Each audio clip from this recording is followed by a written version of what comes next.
चलो H2 gas, sorry, 2HI gas giving us H2 gas plus I2 gas. ठीक है, initially बातें बंद, initially n mole HI was present and at equilibrium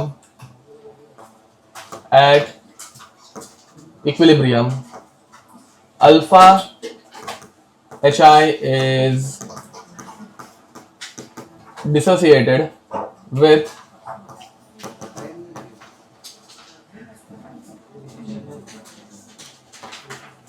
equilibrium pressure of P.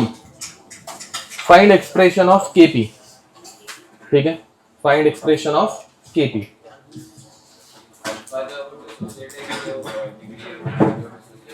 हाँ भाई, degree of dissociation fraction है ना, वो अल्फा फ्रैक्शन डिसोसिएट हो गया, मतलब वो डिग्री ऑफ डिसोसिएशन ही है. Dissociated with equilibrium pressure of P. वो प्रेशर को भी P लिख दिया मैंने गलती से, habitual equilibrium pressure of P. अच्छे से लिख देता हूं.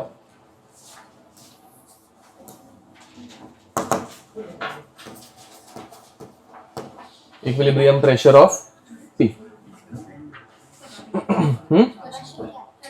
Find expression of Kp. Last time जो कर रहे थे, एक्सप्रेशन ऑफ Kp इज, ठीक है, इन टर्म्स ऑफ अल्फा. ओके, करो ये बहुत इजी क्वेश्चन है.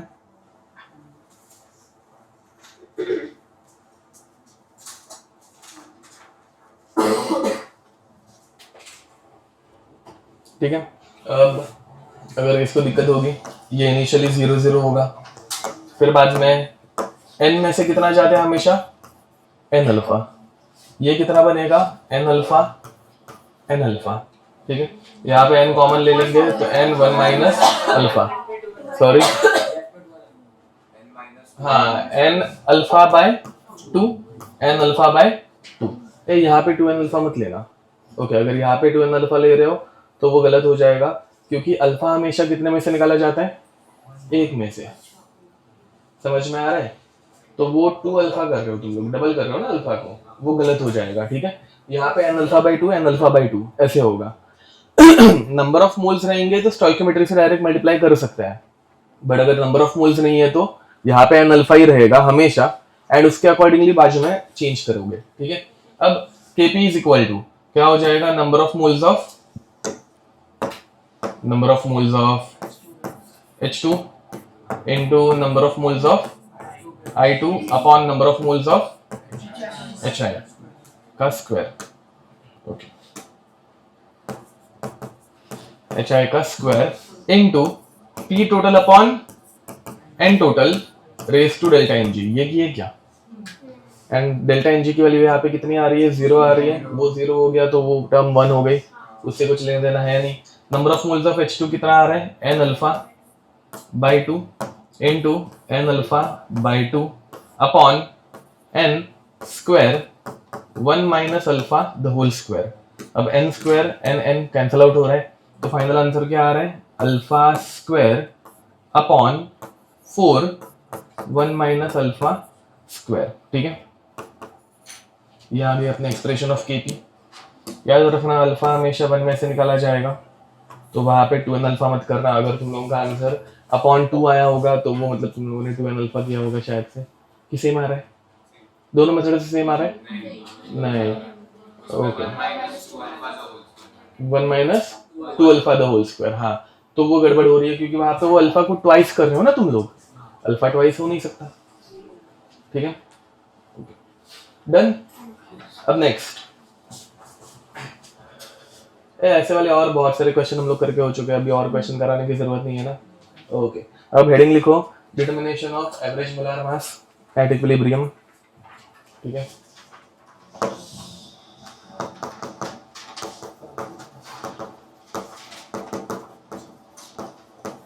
डिटर्मिनेशन ऑफ एवरेज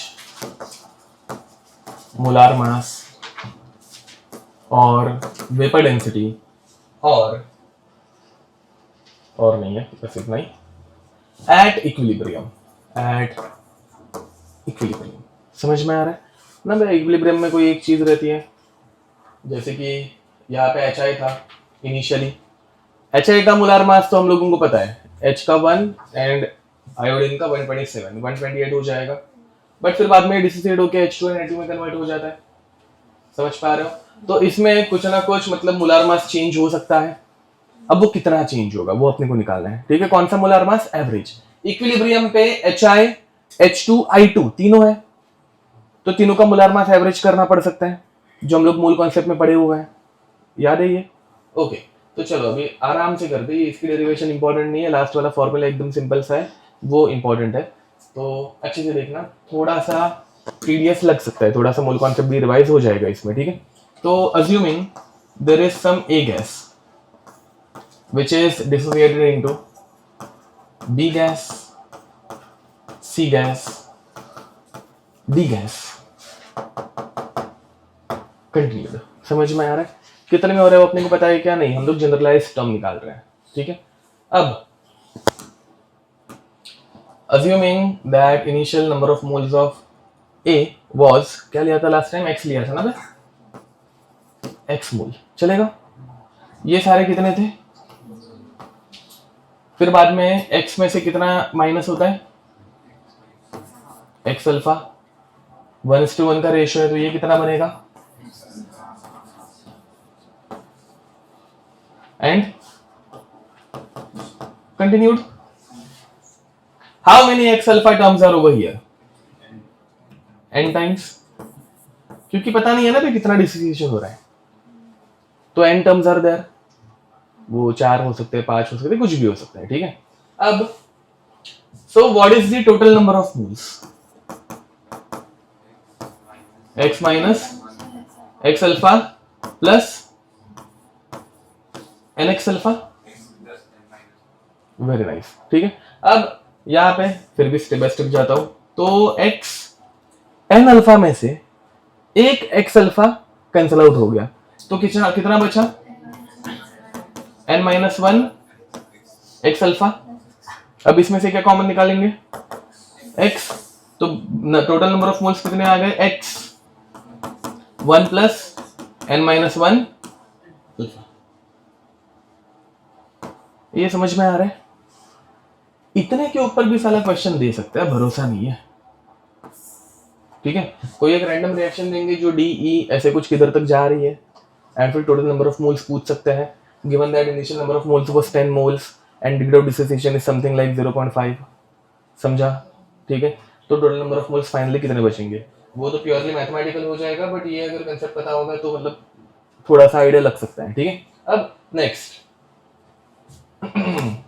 जरा टर्म्स डिफाइन कर लेते हैं,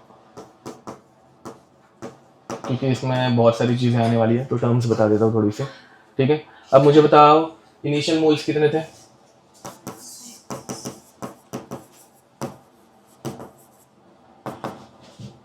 x मोल्स थे।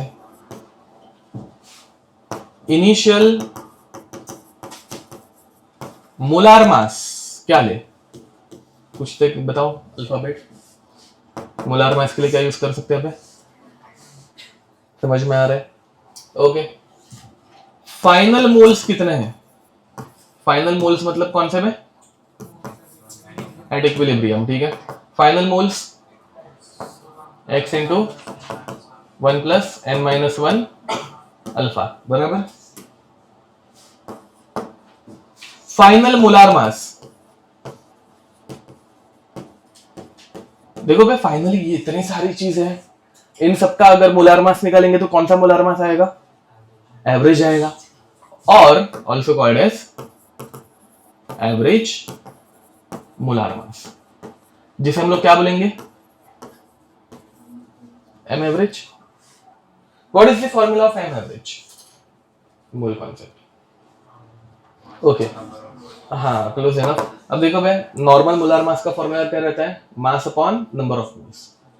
अभी एवरेज मोलार मास है, एवरेज के लिए क्या करेंगे, total mass upon total number of moles. Very nice, ये सबको समझ में आता है इतना। तो टोटल मास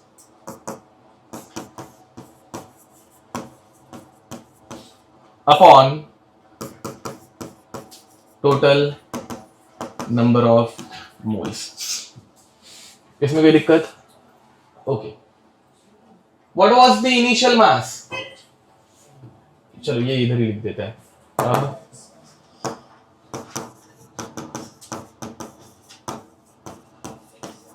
इनिशियल मास W पकड़ू, विच इज इक्वल टू, जो तुम लोग बोल रहे हो, x into molar mass.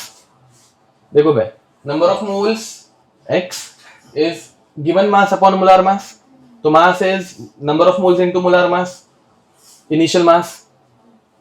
What is the final mass? m average. Okay, और कुछ? नहीं, और कुछ? हाँ, क्या फाइनल मास सेम रहता है। लॉ ऑफ कंजर्वेशन ऑफ मास, कुछ चीजें स्टडी के लिए दी हुई है, ओरली बताई हुई है, ठीक है, वो तो लिखा के देना चाहिए मुझे लगता है। एक काम करेंगे, इसमें लिख देंगे, ठीक है। अब according to law of conservation of mass, देखो भाई, कोई भी रिएक्शन अगर मैं 10 ग्राम से शुरू करूं तो फाइनली टूटने के बाद भी 10 ग्राम के 12 ग्राम में कन्वर्ट होगा क्या? नहीं, वो 10 ग्राम के 10 ग्राम ही रहते हैं। समझ में आ रहा है? तो initial mass and final mass will always remain same for a chemical reaction. This is called as law of conservation of mass. समझ में आ रहा है? तो फाइनल मास भी कितना होगा? x into M. Final mass will remain W, which is x into m. ठीक है? तो now what is the final formula of m average? Therefore, m average is total mass. Total mass कितना है? Final mass W ही है, तो x into m upon total number of moles, which is x into 1 plus n minus 1 alpha times कुछ नहीं। ठीक है, क्या cancel out हो गया? x कैंसिल आउट हो गया, तो m एवरेज कितना बना? Molar mass upon 1 plus n minus 1 alpha. वापिस एक बार गो थ्रू करें। चलो, कहां से शुरू किया वो देख लेते हैं। ठीक है, simple reaction, a giving us b plus c plus d dot dot. ठीक है, a के इनिशियल मोल्स कितने थे? x, बाकी प्रोडक्ट्स के इनिशियल मोल्स 0, फिर बाद में x में से कितना निकला? x अल्फा, बाद में b c d सब कुछ कितने बनेंगे? x alpha. Total number of moles of products कितने बने? nx अल्फा, क्योंकि कितने अपने को पता नहीं था। फिर बाद में total number of moles at equilibrium, initial moles x minus x alpha plus nx alpha. तो nx अल्फा में से x अल्फा कैंसिल आउट हो गया, तो n माइनस 1 x अल्फा। फिर बाद में कॉमन लेंगे तो x into 1 plus n minus 1 alpha. फिर बाद में टर्म्स हम लोगों ने देखी, हो गया भाई, डेरिवेशन इतनी है भाई, ऑलमोस्ट डन। ठीक है, सिर्फ अभी इसको हम लोगों को, हाँ, ये मोलार मास आ गया ना, एवरेज मोलार मास का फॉर्मूला। अब दूसरा क्या बचा है?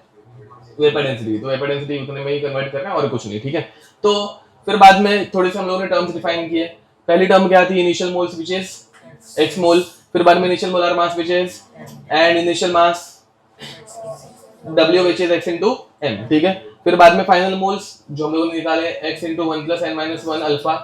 ठीक है, फिर final molar mass which is also called as average molar mass which is m average. इसका फार्मूला क्या होता है? Total mass upon total number of moles at equilibrium. ठीक है, total mass is x into m, तो वो put कर दिया, एंड फिर टोटल मोल्स पुट कर दिया, x कैंसिल आउट कर दिया, m एवरेज का फार्मूला आ गया। समझे? सिंपल मोल का ये पूरा मोल कांसेप्ट है, इसमें कुछ इक्विलिब्रियम नहीं है। ठीक है, अब नेक्स्ट क्या बचा? Vapour density. What is the formula of vapour density? Okay, at equilibrium, initial, पहले इनिशियल का बात कर लेते हैं। What is the formula of initial vapour density? Molar mass by 2। ठीक है, तो let us say initial vapour density, initial vapour density is called as, इसका टर्म स्मॉल डी है कि कैपिटल डी है वो एक बार देख लेता हूं, इसके साथ मैच होना चाहिए। ओके, हाँ, initial vapour density we are assuming as capital D, चलेगा? वेपर डेंसिटी का D capital D, which is equal to, ये बुक्स में भी कैपिटल डी रहता है। ठीक है, which is equal to क्या आएगा? Initial molar mass upon 2 and final vapour density. जिसे हम लोग बोल रहे हैं स्मॉल डी, चलेगा? जिसका फॉर्मूला क्या आएगा? m एवरेज बाय 2, बराबर। Now in terms of vapour density what is the formula of initial molar mass? तो initial molar mass m is equal to 2 times capital D and m average is equal to 2 times small d. समझे? Putting these values in final expression will get 2d is equal to 2 times capital D upon 1 plus n minus 1 alpha. 2 cancel out कर दूं? समझ में आ रहा है? तो ये फाइनल वेपर डेंसिटी का फॉर्मूला आ गया। तो final vapour density is capital D upon 1 plus n minus 1 alpha. ठीक है, ये हो गया अपना वेपर डेंसिटी का फाइनल इक्विलिब्रियम का फॉर्मूला। दो चीजें निकालनी थी। इसमें कुछ भी इक्विलिब्रियम नहीं है, हम लोगों ने इक्विलिब्रियम की एक्सप्रेशन भी नहीं लिखी है इसमें, मतलब केसीवी या फिर केपी ऐसा कुछ लिखा है क्या? ये पूरा मोल कॉन्सेप्ट है, समझ में आ रहा है? ओके, लास्ट चीज डिग्री ऑफ डिसोसिएशन पूछा जा सकता है। ठीक है, तो डिग्री ऑफ डिसोसिएशन अगर पूछा जाएगा तो ये इधर मल्टीप्लाई हो जाएगा, तो क्या होगा? d plus 1 alpha times d is equal to capital D, बराबर है। फिर बाद में इसमें से क्या कॉमन निकाल सकते हैं? कॉमन निकालने की जरूरत ही नहीं, वापस से सेम एक्सप्रेशन आ जाएगी। ये d को उधर लेके जाए तो n minus 1 alpha times d is equal to d minus d। Alpha के लिए चाहिए तो alpha is equal to d minus d upon n minus 1 times small d। ये आ गया अल्फा का फॉर्मूला। इसके ऊपर आज तक ज़्यादा करके अल्फा की चीजें पूछी है, मतलब अल्फा पूछा है वेपर डेंसिटी देके या फिर मोलार मास देके, समझ में आ रहा है? तो ज्यादा करके क्वेश्चंस जो है वो लास्ट फॉर्मूला के ऊपर आए हुआ है, पहले वाले के ऊपर आया तो वो पूरा मूल कॉन्सेप्ट है। ठीक है, ओके, कहाँ से लिखना है? एकदम शुरुआत से? अरे हाँ, कौन सा? यस यस, वो डायरेक्ट यूज कर सकते हैं। उसमें सिर्फ n कैसे निकालते हैं वो पढ़ाना बाकी है।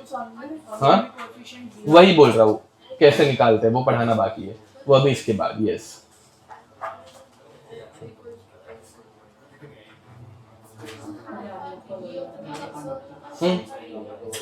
Degree of dissociation. यस, ए पूरे सिलेबस में अल्फा सिर्फ डिग्री ऑफ डिसोसिएशन रहता है। कर लो ये।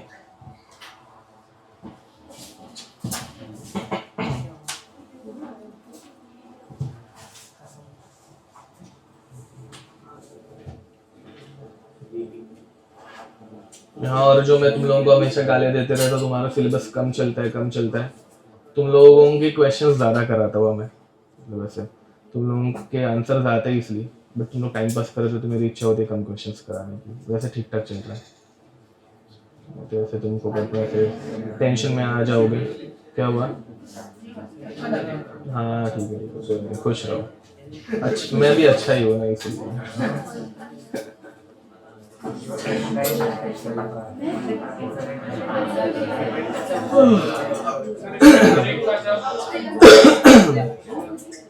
हाँ, कर रहे ना, वो n कैसे निकालते हैं वो पढ़ाना बाकी है, वही बोल रहा हूँ, वही बोल रहा हूँ। ये चीज समझा मुझे तुम्हारे लिए। वो n, इसमें n वो डिफाइन कर रहा है ना कि किधर क्या हो रहा है, स्टोइकियोमेट्री एंड ऑल। तो n निकालने की एक मेथड है, वो इसके बाद बताऊंगा। ओए लेको बे, थोड़ी तारीफ क्या कर दी सालों। नहीं तो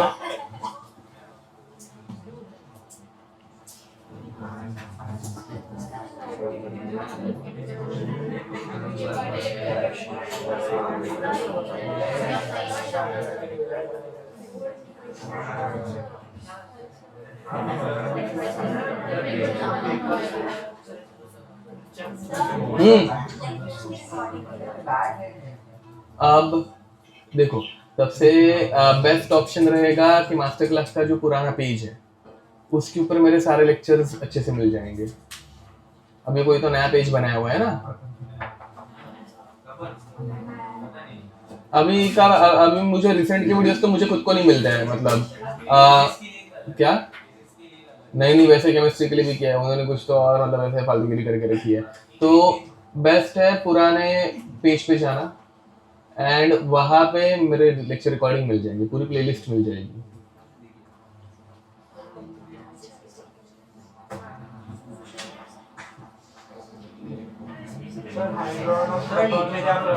क्या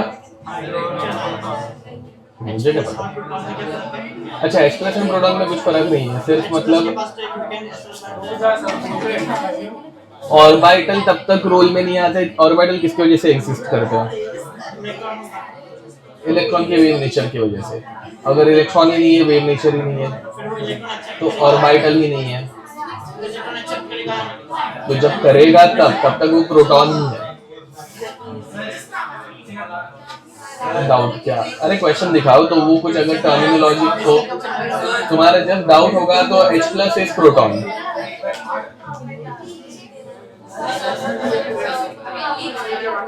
जल्दी लिख दे।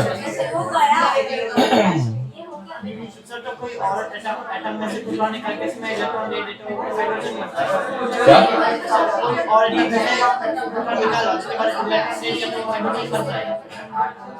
नहीं समझा क्या? ऐसे प्रोटॉन फर्स्ट ऑफ ऑल निकालना इजी नहीं रहता। सिर्फ अगर तुम रेडियो एक्टिव रिएक्शंस कर रहे हो, बट उनको कंट्रोल करना भी आना चाहिए ना, वो हम लोग कर भी नहीं पाते। वो देने के बदले उसने एब्जॉर्ब कर लिया, तो निकालने के बदले एब्जॉर्ब भी तो होता है ना प्रोटॉन। तो वैसा कर लिया तो क्या करोगे? रोते बैठोगे। वो तुम जो बोल रहे हो वो हाइपोथेटिकल है, वो रियल लाइफ में नहीं होता, वो हम लोग कंट्रोल नहीं कर पाते। ओके, अब ध्यान दो, अब इस n को डिफाइन कर लेते हैं मैं। ये जो हमारा n है, n ये क्या है? ठीक है, it is the number of particles और substances formed by a single reactant।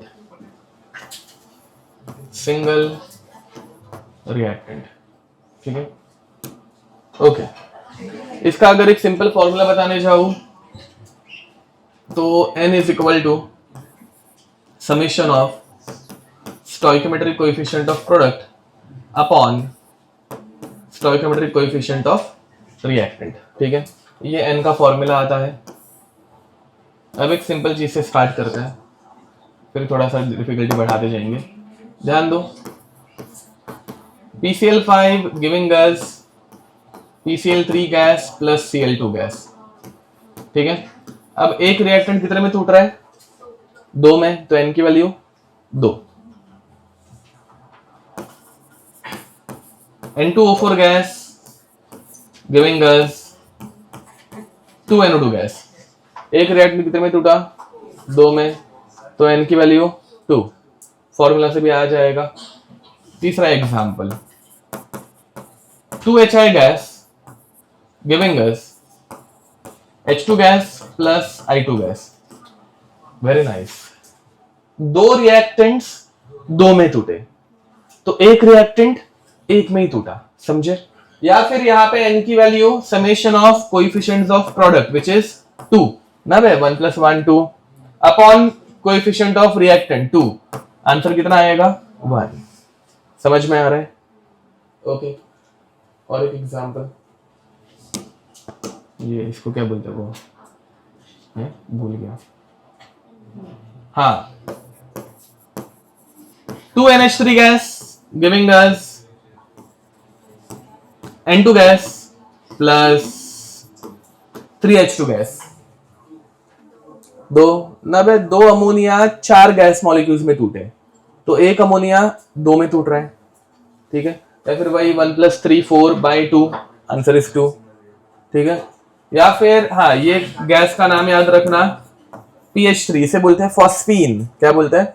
Phosphine, highly poisonous. ठीक है, तो फॉस्फीन गैस, किसी ने ब्रेकिंग बैड देखा है? ब्रेकिंग बैड, तो उसके सीजन 1 के दूसरे नहीं, सीजन 1 के सेकंड लास्ट एपिसोड में आई गेस, वो एक ड्रग डीलर उनको मारने आता है, सीजन 1 में, तो नहीं याद है वो वॉल्टर वाइट अंदर घुसता है, फिर बाद में ना गर्म पानी में ना कुछ तो ऐसे लाल कलर की पाउडर डालता है, और फिर बाद में डायरेक्ट बाहर आता है, एंड हाँ एक गैस रिलीज होती है, धुआं, हाँ रेड कलर की, हाँ सॉलिड डालता है, एंड फिर बाद में वो बाहर भाग जाता है। हाँ, अब होता क्या है कि वो जब ऐसे गर्म पानी नहीं रहेगा, वो NaOH या फिर HCl का सोल्यूशन रहेगा, जब कभी उसमें हम लोग रेड पाउडर जो थी ना, वो रेड फास्फोरस था, माचिस की तीलियां पता है वो निकालते रहता है, उसमें फास्फोरस रहता है। हाँ चलो, तुम लोगों को ऐसे बोलूंगा तो समझेगा ही नहीं कुछ तो। हाँ तो उसमें माचिस की तीले में फास्फोरस रहता है, रेड फास्फोरस, ठीक है, हाँ फास्फोरस सल्फाइड रहता है एक्चुअली। तो वो जब NaOH के सोल्यूशन में ऐड कर देंगे तो PH3 गैस रिलीज होती है। वो जो सोल्यूशन दिखाया वो NaOH का रहना चाहिए। अभी वो सारी चीजें बताते नहीं है ना भाई क्या किस पे डालने का, नहीं तो घर पे लोग करेंगे साला। तो वो NaOH का सोल्यूशन रहता है, फिर फॉस्फिन गैस बाहर निकलती है विच इज पॉइजनस, एंड वो मर जाता है, मजा आ जाती है साला। तो ये ऐसे तुम लोग घर पे ट्राई मत कर रहे हो, तो पता चल रहा है घर पे जाके माचिस की तीली निकाल रहे हो एंड फिर बाद में टॉयलेट क्लीनर में डाल के देख रहे हो, तुमको भी मजा आएगा। टॉयलेट क्लीनर में बहुत सी बार NaOH रहता है, ठीक है, घर पे वॉल्टर वाइट बनोगे तुम लोग अभी। पीछे चेक कर लेना अल्कलाइन है कि न्यूट्रल है। ये रिकॉर्ड हो रहा है ना भाई,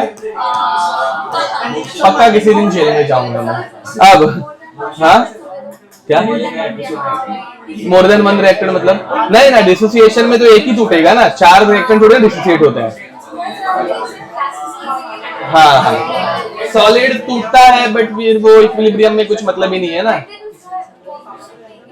हाँ वो कर सकते हैं ना, यस, बट फिर वहां पे भी तुम्हें वन ही लेना पड़ेगा, मतलब एक मतलब ऐसा कुछ अगर आ गया है, बातें बंद यहाँ पे।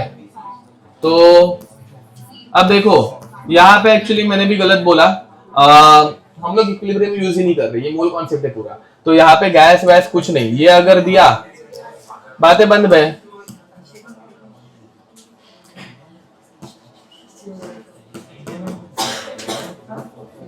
तो यहाँ पे भी एक मॉलिक्यूल 3 में टूटा, सॉलिड, सुनो मैं कुछ तो इंपॉर्टेंट बता रहा हूँ, यहाँ पे सॉलिड रहेगा फिर भी उसका n फैक्टर 1 लोगे, मतलब स्टोइकियोमेट्रिक कोएफिशिएंट्स, ठीक है, क्यों, बिकॉज ये इक्विलिब्रियम है ही नहीं भाई, ये पूरा मोल कॉन्सेप्ट का ही पढ़ाया हुआ है ना, तो इसमें गैस वैस कुछ नहीं होता। एक मॉलिक्यूल 3 में टूटा, सॉलिड रहे, गैस रहे, लिक्विड रहे, समझे, ठीक है, तो वैसे के वैसे तुम लोग यूज करोगे। चलो भाई दोनों का n बताओ, पहले वाले का n 7/4, नीचे वाले का, समझे, ओके चलो तो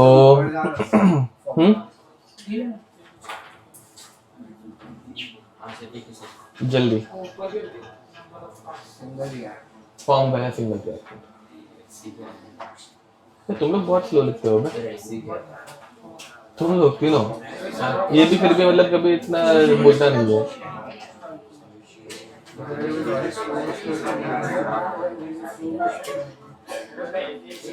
वहां पे लास्ट बेंच वालों, तुम लोगों को अलग अलग बिठाना स्टार्ट करना पड़ेगा साला। तू पीछे कब से गया? वो आगे ही बैठता था। अच्छा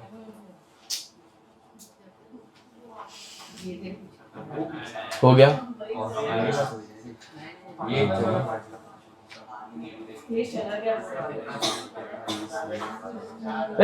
वो बंद कर, रख उसको, साले गले में घुसेड़ दूंगा पूरी बोतल, बंद कर।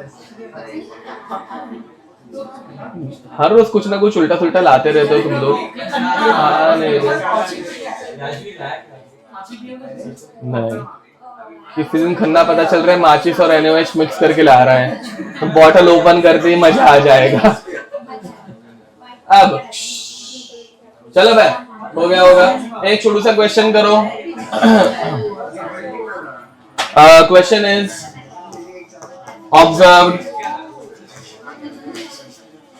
observed vapor pressure of phosphine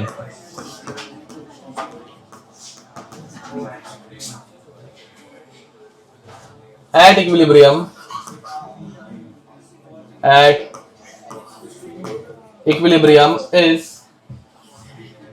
is 13। अभी तो बताया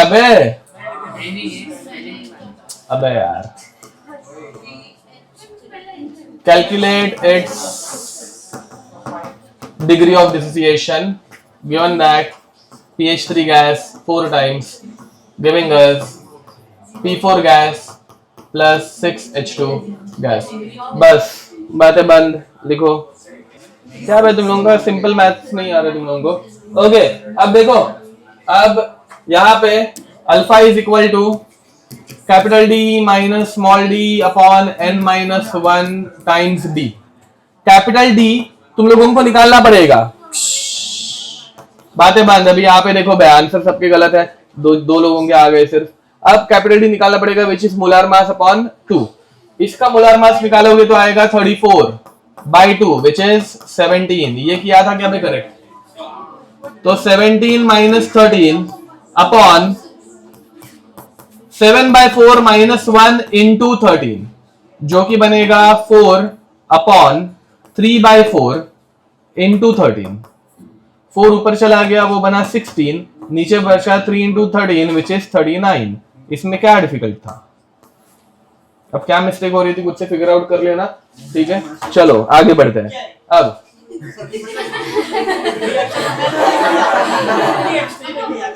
ये कौन से में आते बीच बीच में? अब लिखो भाई, हेडिंग लिखो बस। अब यह बातें बंद। अब यहां पे देखेंगे सब जन। Next is Le Chatelier's principal.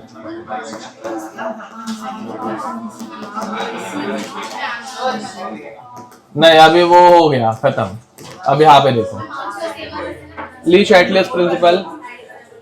L आएगा कि एल ही आता है? एल ही ना, हाँ थैंक यू। तो ली शैटलियर्स प्रिंसिपल, इसका प्रोनाउंसिएशन एक्चुअली बस हो गया। अभी वो क्वेश्चन छोड़ दो, अभी यहाँ पे देखो, घर पे जाके देखना वहां पे नकुल और खन्ना। अब इसका प्रोनाउंसिएशन एक्चुअली होता है ली शैटलियर्स प्रिंसिपल। शैटलियर, शैटलियर, ठीक है। हम लोग इंडियन है, हम लोग चैटलियर बोलेंगे, ठीक है। हाँ इतना फैंसी वर्ड अपने को नहीं आता, ठीक है। वो शैंडलियर जैसा सुना होगा, ऐसे एकदम बोलना पड़ता है ऐसे, वैसा वो शैटलियर है, ठीक है। ओके अब तो देखो भाई ली शैटलियर्स प्रिंसिपल, इसका स्टेटमेंट लिख के लो। प्रथम नहीं, तुम प्रथम हो तो आगे वाला वो करना है। साले चश्मा चेंज करो बे, सेम दिखते हैं मुझे। Okay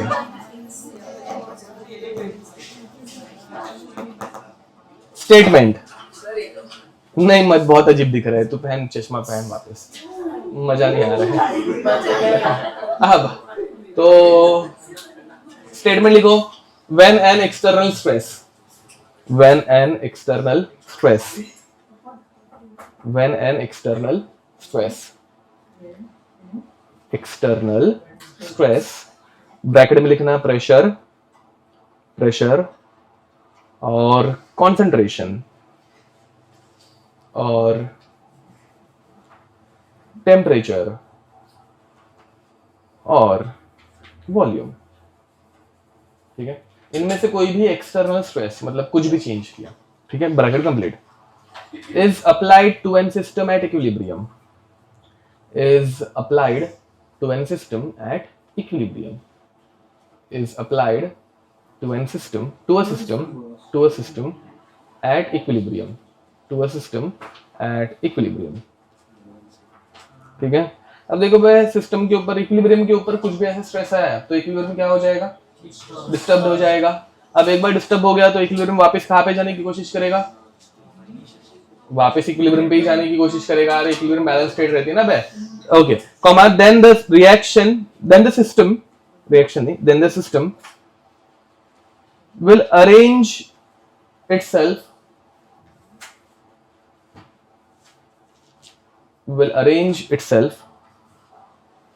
in such a manner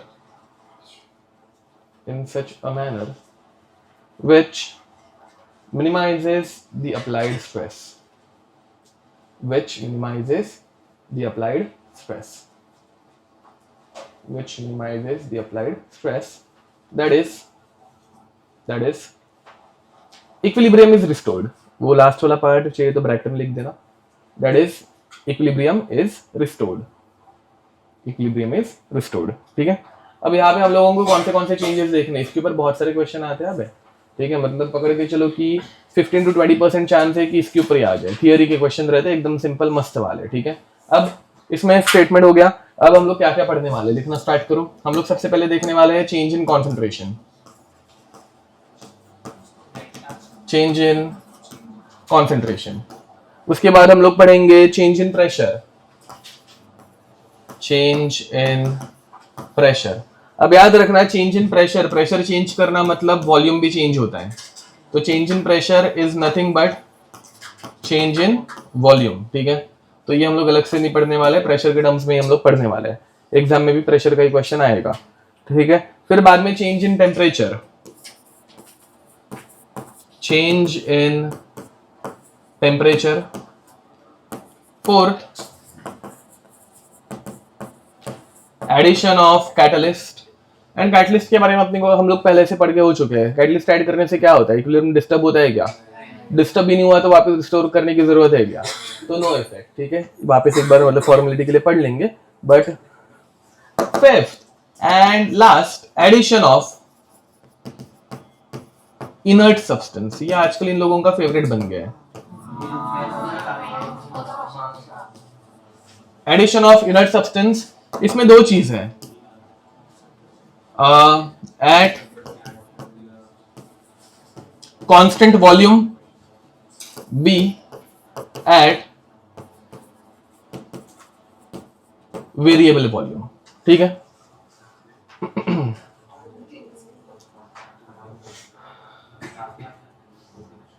कोई चीज ऐड करने से अगर वॉल्यूम चेंज हुआ, सुनो बे, नहीं वो बाद में देखेंगे. इक्विलिब्रियम नहीं, प्रेशर के बारे में एक बार सोच लेते हैं. बाद में पढ़ाने में इजी हो जाएगा और पढ़ाते वक्त वापस एक बार बता भी दूंगा तो रिवीजन हो जाएगी. अब देखो भाई, अगर समझो कि मैंने किसी चीज में कोई गैस ऐड की, किसी चीज में कोई गैस ऐड कर रहा हो तो वॉल्यूम बढ़ना चाहिए, कम होना चाहिए? बढ़ना चाहिए. तो वॉल्यूम बढ़ गया, प्रेशर बढ़ेगा, कम होगा, सेम रहेगा? हाँ. अच्छा, ये आता है तुम लोगों को, ये समझ में आता है सबको? देखो, किसी एक डब्बे में मैंने कुछ और गैस ऐड कर दी और वो डब्बे का वॉल्यूम बढ़ गया, तो प्रेशर, या फिर बलून के अंदर अगर मैंने गैस ऐड कर दी, ठीक है, एंड गैस ऐड करने के बाद बलून ऐसे इन्फ्लेट हो गया, तो बलून का प्रेशर सेम रहता है? नहीं पता? हिला, अब कैसे बताओ? चलो दूसरा कोई एग्जांपल देखो. दूसरा एग्जांपल. पहले कांस्टेंट वॉल्यूम का सोचते हैं. कांस्टेंट वॉल्यूम तो तुम लोगों को थोड़ी सी आइडिया लगेगी. कभी प्लास्टिक की बोतल में फूंक मारी है? ऐसे जबरदस्ती ऐसे एकदम दबा के ऐसे, अब मतलब समझे? तो बॉटल क्या हो जाती है? फटती नहीं है बे. अच्छा, एक लिमिट तक फुल जाती है. ठीक है, चलो मान लिया एक लिमिट तक बढ़ जाती है. उसके बाद नहीं, और ऐसे फिर भी ऐसे जबरदस्ती हवा घुसड़ने की कोशिश की है कैसे मुंह से ऐसे थोड़ी थोड़ी ऐसे, हाँ ना, तो क्या होता है?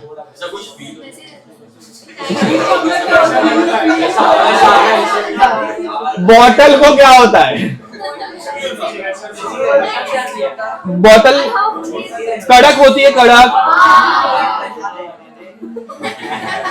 होती है बे. हाँ, वो नहीं करके नहीं दिखाऊंगा मैं. तो आज देख लेना चाहिए. तो ठीक है, वो राजीव के पास अपनी बिस्लरी की बोतल है, उसमें सब जन फूंक मारते हैं बैठ. तो बोतल ऐसे कड़क हो जाती है. ठीक है. क्यों कड़क हो रही है? हाँ, क्योंकि प्रेशर बढ़ रहा है.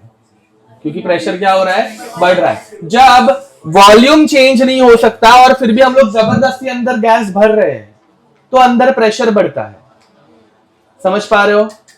बट उसी बदले अगर गैस भर रहे हैं बट वॉल्यूम चेंज हो रहा है, तो प्रेशर सेम रहता है, क्योंकि दोनों बैलेंस हो रहे हैं ना बे. समझ पा रहे हो कि नहीं? पक्का? नहीं तो दूसरा, रुको, चलो और थोड़ा कॉम्प्लेक्स कर देते. जितना एक्सप्लेनेशन दूंगा उतना कॉम्प्लेक्स होते जाएगा. बाय द वे, देखो बे, सुनो, ध्यान देंगे सब जन. यहाँ पे गैस ऐड करना मतलब नंबर ऑफ मोल्स बढ़ाना या कम करना? अब गैस बढ़ा रहा हूं, मतलब नंबर ऑफ मोल्स बढ़ा रहा हूं, बट वॉल्यूम क्या रह रहा है, कांस्टेंट रह रहा है। तो दोनों साइड बैलेंस करने के लिए किसको बढ़ना पड़ेगा, प्रेशर को बढ़ना पड़ेगा। ये ज्यादा सिंपल है साला। हाँ अब देखो भाई, ये समझा, देखो नंबर ऑफ मोल्स बढ़ा है बट ये हिल रहा नहीं है, दोनों साइड बैलेंस करने के लिए प्रेशर को बढ़ना पड़ेगा। नंबर ऑफ मोल्स बढ़ा रहा हूं तो वॉल्यूम भी बढ़ रहा है, तो प्रेशर को भी बढ़ने की जरूरत है क्या, क्योंकि दोनों साइड अपना बैलेंस्ड होते रह रही है। तो जब नंबर ऑफ मोल्स के साथ वॉल्यूम बढ़ाते हैं तो प्रेशर कांस्टेंट, बट जब नंबर ऑफ मोल्स के साथ वॉल्यूम कांस्टेंट रहता है तो प्रेशर, समझा, पक्का। तो by addition of inert substance, if volume remains constant, it means pressure increases, and if volume is increasing then pressure is followed। ठीक है, ओके। तो ये बाद में मतलब पढ़ाते वक्त इजी जाएगा। ये 5 चीजें अपने को पढ़नी है, उसमें से कैटलिस्ट कुछ काम का है नहीं, नो चेंज, वापस एक बार देख लेंगे। एंड उसके बाद एडिशन ऑफ इनर्ट सब्सटेंस, ये भी एकदम सिंपल है।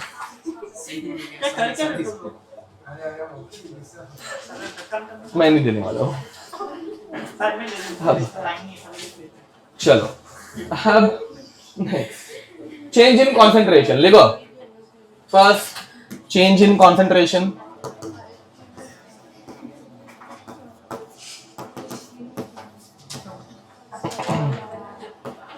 अब ध्यान दो भाई। अब इसको पढ़ने के लिए हम लोग एकदम सिंपल सा एग्जांपल लेते हैं, सीसॉ जैसा। सीसॉ में अगर दोनों साइड सेम टू सेम है, रिएक्टेंट एंड प्रोडक्ट, तो इट इज एट इक्विलिब्रियम। अब ध्यान दो बे, इसमें हम लोग 2 चीजें कर सकते हैं, ध्यान दो। हम लोग रिएक्टेंट में चेंज कर सकते हैं, ठीक है। ये तुम लोगों को ऐसे बनाना है तो तुम्हारी इच्छा, नहीं तो नहीं बनाओगे तो भी चलेगा, फालतू एग्जांपल, ऐसे कुछ नहीं है। अब इसमें अगर मैंने प्रोडक्ट को उतना ही रखा बट रिएक्टेंट को बढ़ा दिया तो सीसॉ किस तरफ झुकेगा। अब वापस बैलेंस करना है तो क्या करना पड़ेगा, हम लोग नहीं बढ़ा सकते, रिएक्शन खुद बढ़ाएगी। समझ में आ रहा है, मतलब रिएक्टेंट धीरे धीरे कम होते जाएगा और किसमें कन्वर्ट होगा, तो reaction will move in which direction, forward. तो when concentration of reactant increases reaction goes in, ये समझ में आ रहा है।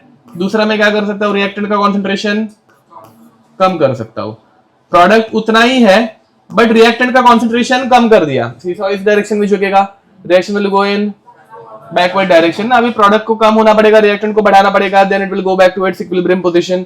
समझ में आ रहा है, तो reaction will go in backward direction, ठीक है। अब दूसरी चीज क्या कर सकते हैं, मैंने प्रोडक्ट को बढ़ा दिया, रिएक्टेंट उतना ही है बट प्रोडक्ट बढ़ गया, अब वापस सीसॉ इस डायरेक्शन में झुक गया, क्या होगा, इक्विलिब्रियम लाने के लिए वापस प्रोडक्ट को कम होना पड़ेगा, रिएक्टेंट को बढ़ना पड़ेगा, तो reaction will go in backward direction. And अगर मैंने प्रोडक्ट को कम कर दिया एंड रिएक्टेंट उतना ही है तो reaction will go in forward direction. समझ में आ रहा है। सो अपने को रिएक्शन को बैकवर्ड डायरेक्शन में लेके जाना है या फॉरवर्ड डायरेक्शन में, फॉरवर्ड में, तो फॉरवर्ड में लेके जाने के लिए कौन सी 2 चीजें करनी पड़ेंगी, रिएक्टेंट को बढ़ाते रहना पड़ेगा एंड प्रोडक्ट को निकालते रहना पड़ेगा। समझ में आ रहा है, पक्का, ओके। इसमें और कुछ बताने की जरूरत है मुझे, जल्दी लिखो। इसका एक क्वेश्चन हम लोग पहले से करके हो चुके हैं। पहले 1-1 मोल का एसिडिक एसिड एंड अल्कोहल दिया था, फिर बाद में 2 मोल्स का acidic acid and alcohol same रखा था, याद है क्या, लास्ट लेक्चर ही किया था आई गेस। ध्यान दिया कर सुनने का, इसलिए वो कैप के ऊपर नजर तेरी वो मिलेगी नहीं तुझे, लेक्चर खत्म होने के बाद मिलेगी, नहीं वो, हाँ तुझे भी नहीं मिलेगी, चलेगा।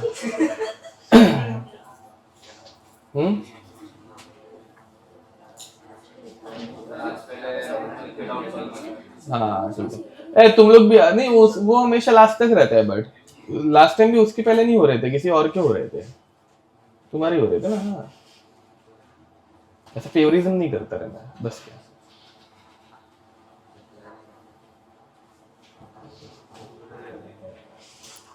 क्या बोल रहा है, वो मैं किसी को नहीं करता। क्या बोल रहा है, बोल क्या हुआ, अरे बोल क्या?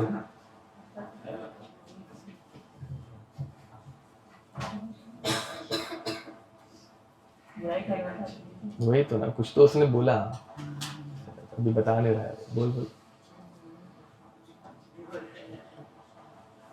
अब next, change in,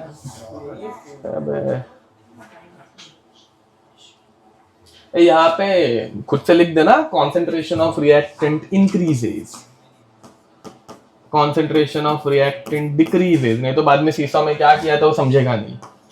concentration of product increases, concentration of product decreases.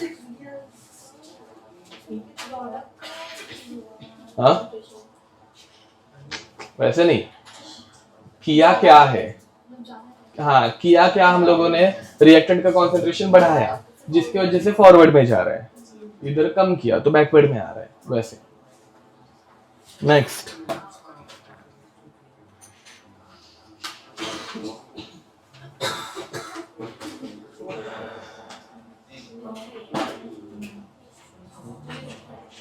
इसके क्वेश्चन हम लोग एकदम लास्ट में ही करेंगे एक साथ, ठीक है, सारी के सारे मतलब 7-8 चीजें एक साथ चेंज कर देंगे, ठीक है। अब चेंज इन प्रेशर, हाँ है पता है, वही तो आजकल ये मतलब आता है 20% तो आता ही है, और इनर्ट सब्सटेंस का ज्यादा आ रहा है साला। Next, second is change in pressure, change in pressure, ठीक है, ओके। अब देखो भाई, इसमें दो चीजें आ सकती है, case 1 and case 2, side by side पढ़ेंगे, कुछ इसमें ऐसा रॉकेट साइंस नहीं है, ठीक है। तो केस 1, प्रेशर बढ़ाया, प्रेशर बढ़ाने से वॉल्यूम कम होता है, and volume is directly proportional to okay, और कुछ नंबर ऑफ मोल्स, तो टेम्परेचर बाद में पढ़ने वाले हैं ना भाई, तो वॉल्यूम कम होगा तो नंबर ऑफ मोल्स भी कम होने चाहिए, समझ में आ रहा है। तो इसका मतलब reaction moves in direction having less number of moles, ठीक है। एंड केस 2, प्रेशर को कम किया तो वॉल्यूम बढ़ेगा, नंबर ऑफ मोल्स भी बढ़ेंगे, तो same reaction moves in that direction having more number of moles, ठीक है, ओके। एक एग्जांपल बोलो, वॉल्यूम कम करने से, नहीं इक्विलिब्रियम की डायरेक्शन, वही तो बता रहा हूं, देखो ना। अब PCl5 गैस प्लस क्या, giving us PCl3 gas plus Cl2 gas, ठीक है। अब ध्यान दो भाई, यहां पे अगर मैंने प्रेशर बढ़ाया प्रेशर बढ़ाने से वॉल्यूम कम होगा तो नंबर ऑफ मोल्स भी, तो इक्विलिब्रियम उस डायरेक्शन में जाएगा जहां पे कम मोल्स है। कहां पे मोल्स कम है, फॉरवर्ड या बैकवर्ड? दिखा, यहाँ पे एक ही मोल है, यहाँ पे 2 मोल गैस है, तो ऐसे डायरेक्शन में जाएगा जहां पे नंबर ऑफ मोल्स कम होंगे, तो फॉरवर्ड या बैकवर्ड? बैकवर्ड, बराबर, ओके। तो प्रेशर बढ़ाने से वॉल्यूम कम होता है, नंबर ऑफ मोल्स भी कम होंगे, एंड नंबर ऑफ मोल्स यहाँ पे कम हो रहे हैं बैकवर्ड डायरेक्शन में, ठीक है। या फिर उल्टा क्वेश्चन आ सकता है कि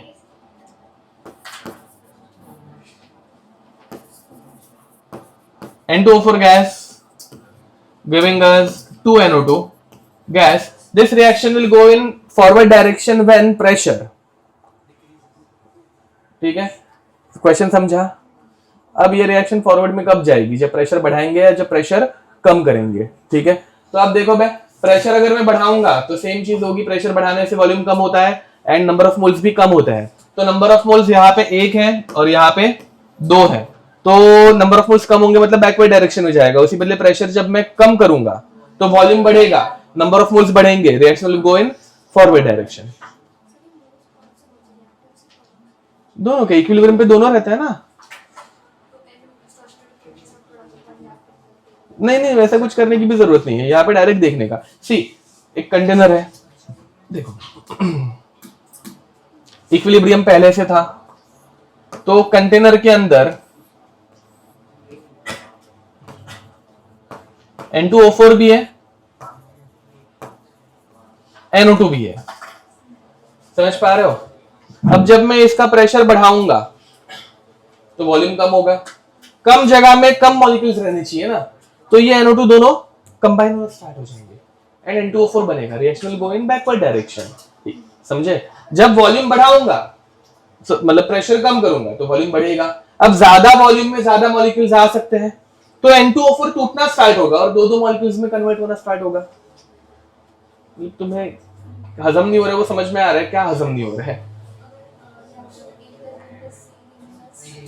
नहीं ली शेटलर्स में ऐसा कुछ उल्टा सुल्टा नहीं आएगा, ये प्रॉपर रिएक्शन देते हैं। अगर नहीं दिया होगा तो ये ऐसे ही स्टोइकियोमेट्रिक कोएफिशिएंट देखो।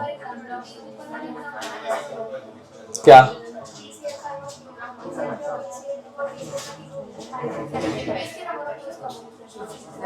रिएक्टेंट प्रोडक्ट वैसा है, फॉरवर्ड या फिर बैकवर्ड जाती है इक्विलिब्रियम।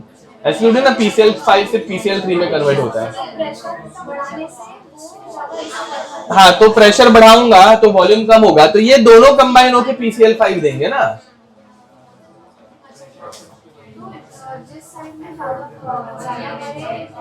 नंबर ऑफ मोल्स है, हाँ मॉलिक्यूल्स है, जाएगा जब प्रेशर बढ़ाएंगे। हाँ तो बैकवर्ड आएगा। हाँ, अब हाँ तो यहाँ पे प्रेशर बढ़ाने से प्रेशर कम करने से वॉल्यूम बढ़ता है, नंबर ऑफ मोल्स भी बढ़ते हैं, reaction goes in forward direction. Next यहाँ पे 2HI gas giving us H2 gas plus I2 gas. Pressure बढ़ा दिया, क्या होगा? कुछ नहीं होगा, दोनों तरफ सेम नंबर ऑफ मोल्स है, यहाँ पे भी 2 है, यहाँ पे भी 2 है, तो नो चेंज। ठीक है, तो यहाँ पे प्रेशर बढ़ाओ, नो चेंज। प्रेशर कम करो, no change. Why? Because delta NG is 0। कुछ नंबर ऑफ मोल्स ही चेंज नहीं हो रहे, आगे जा रहे पीछे जा रहे, तो भी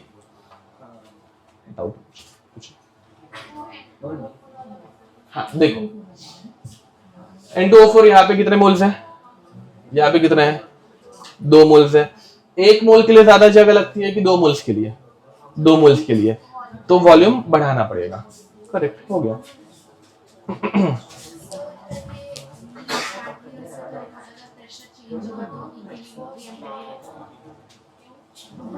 इक्विलिब्रियम डिस्टर्ब होगा, तो डिस्टर्ब होने के बाद वापस वो इक्विलिब्रियम लेके आएगा ना, तो लेके आने के लिए वो हाँ मतलब वो उस इक्विलिब्रियम के डायरेक्शन में ही जाएगा। उसके क्वेश्चंस करा सकता हूँ, आते नहीं है, चाहिए तो मैं करा दूंगा बाद में, बट बनाने के लिए डिफिकल्ट होगा यार। करते चलो देखते हैं। हाँ हाँ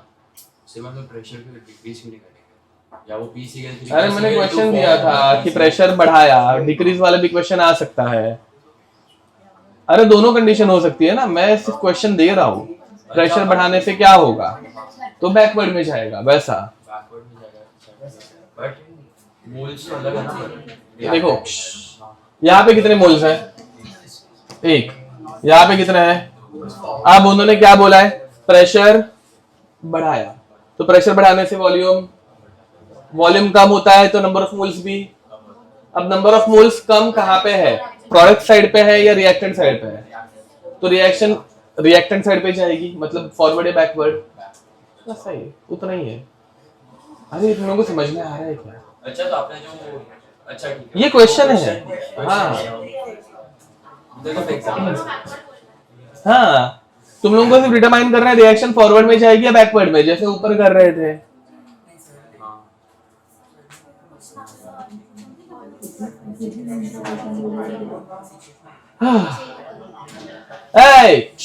तुम लोगों को क्वेश्चन समझ में आ रहा है? तुम लोगों को सिर्फ फॉरवर्ड में रिएक्शन जाएगी या बैकवर्ड में उतना प्रेडिक्ट करना है। किसके नंबर ऑफ मोल्स बढ़ेंगे, किसके कम होंगे, नहीं करना है। हाँ कैसे मतलब?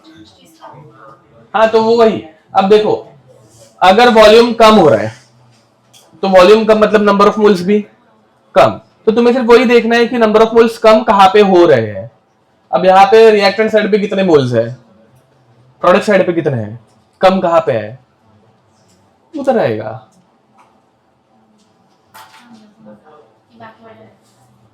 और क्वेश्चन लेते हैं, रुको देखो भाई, 2SO2 gas plus O2 gas giving us 2SO3 gas.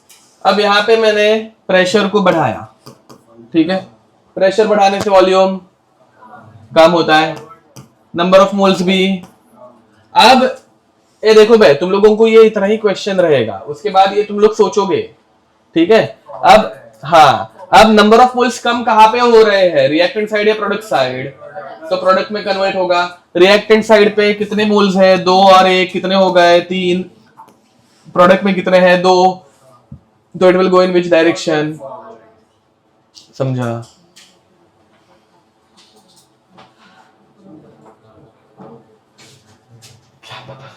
Next, third, effect of temperature.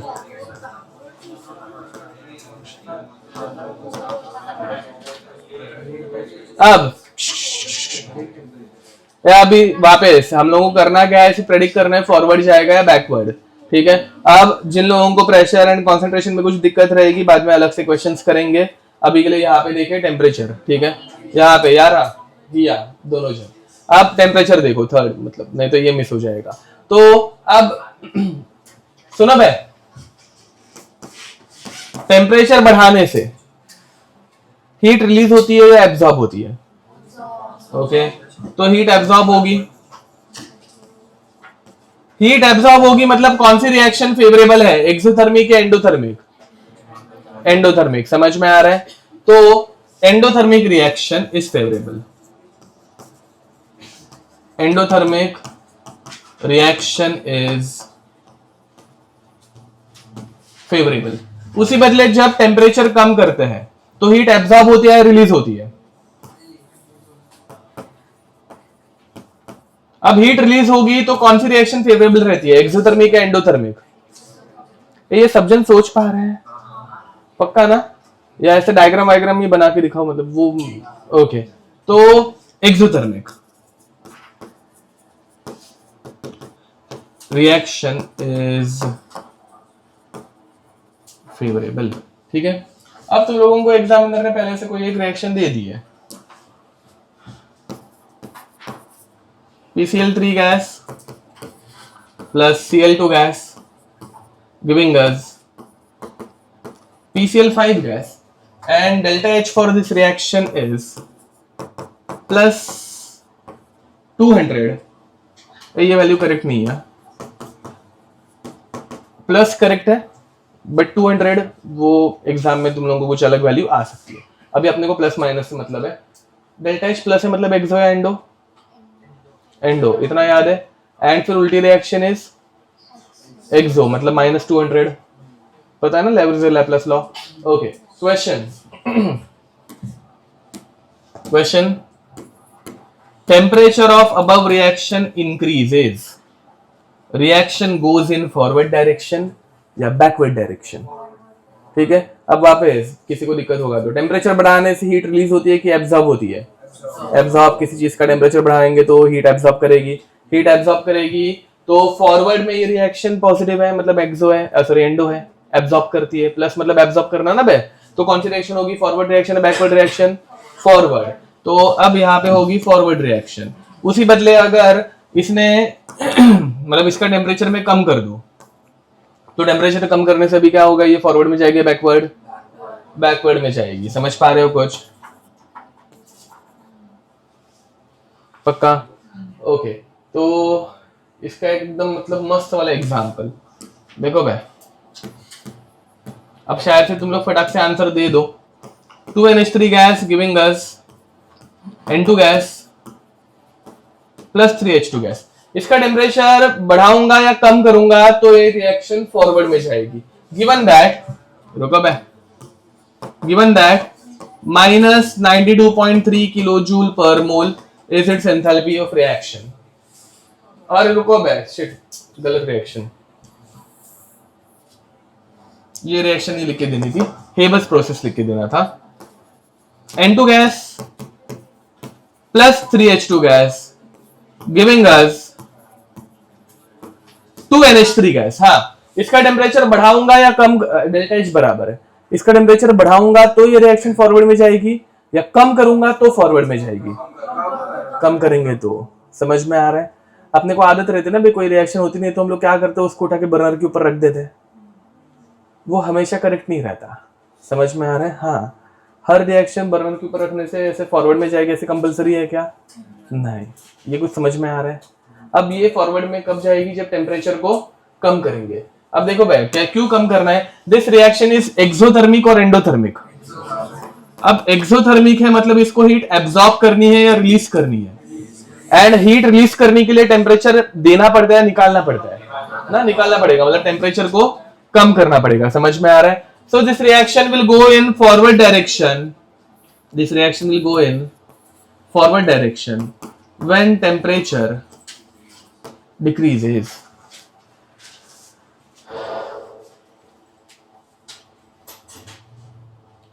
एक एडवांस का क्वेश्चन आया था, बट वो काइनेटिक्स चैप्टर का है, तुम लोगों को वो नहीं जमेगा ना, कंफ्यूजन बढ़ जाएगा भाई। कराओ क्या?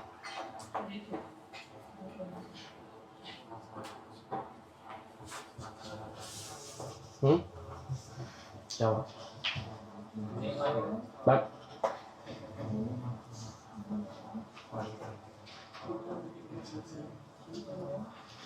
चलो, वो चैप्टर मतलब क्वेश्चन नहीं करा था, बट थोड़ा सा तुम लोगों को आइडिया देकर रखता हूँ। ये रिएक्शन का नाम क्या है? Habeas process. अब हेबस प्रोसेस का टेम्परेचर कितना था? स्कूल में पढ़ा होगा। हेबस प्रोसेस का टेम्परेचर हाँ मतलब 500 डिग्री के अराउंड, 500 डिग्री सेल्सियस के अराउंड, बाद में 450 एंड ऑल, वो मतलब ठीक है। चलो, 500 degree Celsius is a low temperature और अ हाई टेम्परेचर? बहुत हाई टेम्परेचर है। समझ में आ रहा है? तो हाई टेम्परेचर पे तो ये फॉरवर्ड में जा सकती है क्या? नहीं। तो क्यों बे, मतलब वो इंडस्ट्रियल प्रोसेस तुम लोगों ने पढ़ी है ना, तो फिर भी उसमें 500 डिग्री क्यों यूज करके किया जाता है? क्वेश्चन समझा ना? मतलब यहाँ पे हम लोग बोल रहे हैं टेम्परेचर कम रखेंगे तो रिएक्शन इजीली होगी, एंड अभी मैं खुद उल्टा पढ़ा रहा हूँ कि भाई मतलब इंडस्ट्री, मतलब तुम लोगों ने पहले से पढ़ा हुआ है कि इंडस्ट्रियल प्रोसेस तो 450-500 डिग्री सेल्सियस पे होती है। ऐसा क्यों? हाँ, उससे ज्यादा लेंगे तो वो रिएक्शन कम होगी। नहीं, क्लोज इनफ। हाँ,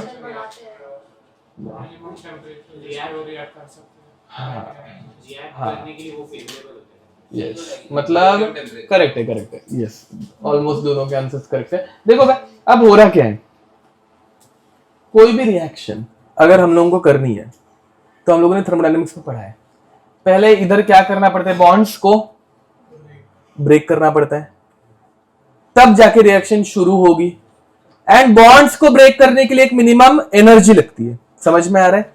that minimum energy is called as activation energy. क्या बोलते हो उसे? कुछ समझ पा रहे हो? तो जब तक एक्टिवेशन एनर्जी नहीं मिल रही है रिएक्शन शुरू हो सकती है क्या? तो यहां पे N2 और H2 के बॉन्ड्स ब्रेक करने के लिए कितनी एनर्जी लगती है? तुम लोग वो रख दोगे क्या? मतलब ये इससे मुझे बहुत चिढ़ाती है जब तुम लोग ऐसे मिल बांट के खाते हो। एक अकेला इंसान अगर टिफिन ला रहा है, खा रहा है, तो बात अलग है ना भाई। भंडारा लग रहा है क्या भाई यहाँ पे? नहीं ना? हाँ, ओके। प्रशद बट रहा है क्या? हाँ, तो करो। अब तो एक मिनिमम एनर्जी लगती है, तब जाके रिएक्शन शुरू होती है। समझ में आ रहा है? एंड यहाँ पे वो मिनिमम एनर्जी कौन से टेम्परेचर पे मिल रही है? 500 केल्विन पे। तो उधर तक एनर्जी देनी ही पड़ेगी, समझे? उससे कम टेम्परेचर पे रिएक्शन होगी ही क्या? नहीं होगी। समझ पा रहे हो कुछ? पक्का? ओके। तो इसीलिए ये रिएक्शन फेवरेबल है लोअर टेम्परेचर पे, तो 500 से कम में तो रिएक्शन और अच्छे से हो सकती है, बट दिक्कत क्या आ रही है, 500 के कम में वो रिएक्शन शुरू ही नहीं हो रही है, बॉन्ड्स ही ब्रेक नहीं हो रहा है। अंतर समझ में आ रहा है दोनों का? काइनेटिक्स स्पीड बताता है, तो रिएक्शन ढंग से होने के लिए मिनिमम उतनी एनर्जी चाहिए ही है, मतलब 500 डिग्री चाहिए ही है। And equilibrium extent of reaction बताता है कि कौन सी रिएक्शन कितनी हो सकती है, ठीक है, अंतर है दोनों में। चलो अब आगे बढ़ते हैं। बाकी एडवांस का क्वेश्चन मैं अभी ले रहा नहीं हूं, मतलब वो फिर भी बाउंसर ही जाएगा, यही कंसेप्ट के ऊपर है वो। ये दो कॉन्ट्राडिक्टरी चीजें हो गई ना, भाई रिएक्शन शुरू होने के लिए उतना टेम्परेचर चाहिए, बट रिएक्शन आगे बढ़ने के लिए कम से कम टेम्परेचर चाहिए। ये दो अपोजिट चीज है, जिसके ऊपर एक 2017-18 में क्वेश्चन आया था, ठीक है, ग्राफ का क्वेश्चन था, सिंपल था, बट वो बाद में ही कर लेंगे। चलो अब नेक्स्ट, तो इफेक्ट ऑफ टेम्परेचर पढ़ने के लिए हम लोगों ने एक पहले से फॉर्मूला भी पढ़ के रखा है। हर्ष सीधा बैठ, तो ln k2 by k1 is equal to delta H by R, t2 minus t1 upon t1 t2। Don't forget temperature is the only thing which changes equilibrium constant, ठीक है। तो वापस एक बार याद दिलाने के लिए नोट,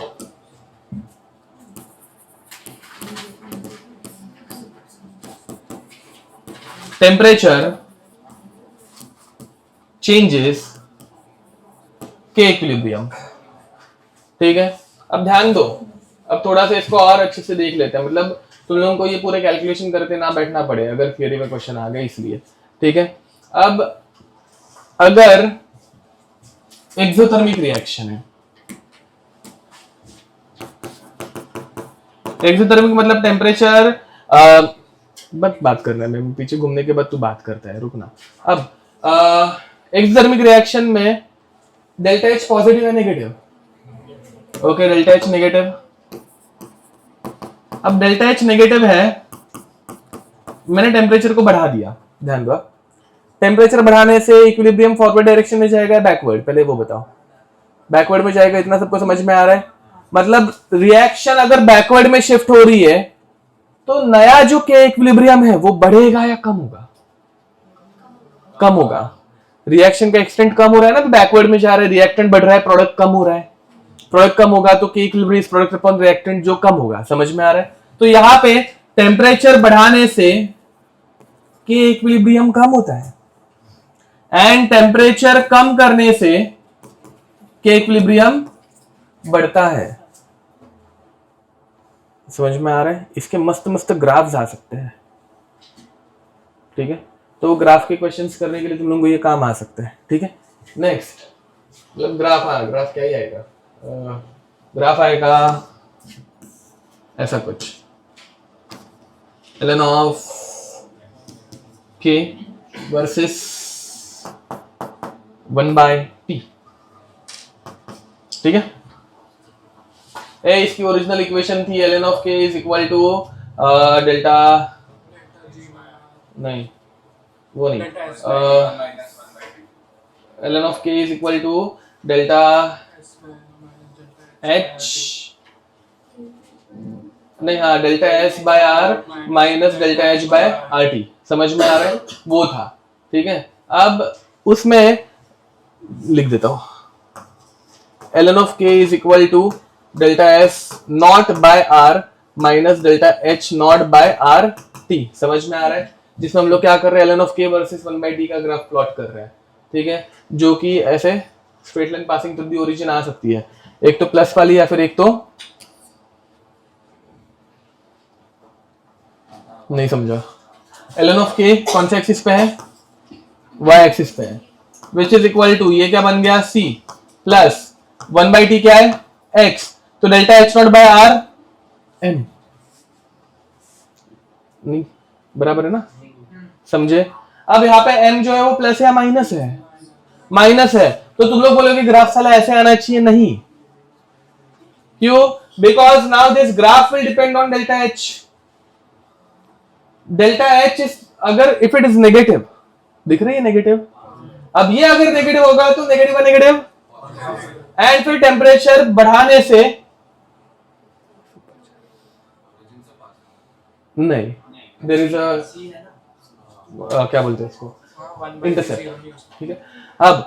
अब दूसरी बात, तो ये और घटिया चीज हो गई अभी उल्टा, देखो ध्यान दो, मैंने क्या बोला, टेम्परेचर बढ़ाने से के इक्विलिब्रियम एंड टेम्परेचर कम करने से के इक्विलिब्रियम, तो ये क्या फालतू गिरी है, यहाँ पे टेम्परेचर बढ़ रहा है क्या? इस डायरेक्शन में टेम्परेचर बढ़ रहा है क्या? नहीं बढ़ रहा है। इस डायरेक्शन में टेम्परेचर, हाँ 1/T है, तो टेम्परेचर इस डायरेक्शन में बढ़ रहा है। एंड टेम्परेचर बढ़ाने से एक इक्विलिब्रियम दिख रहा है क्या?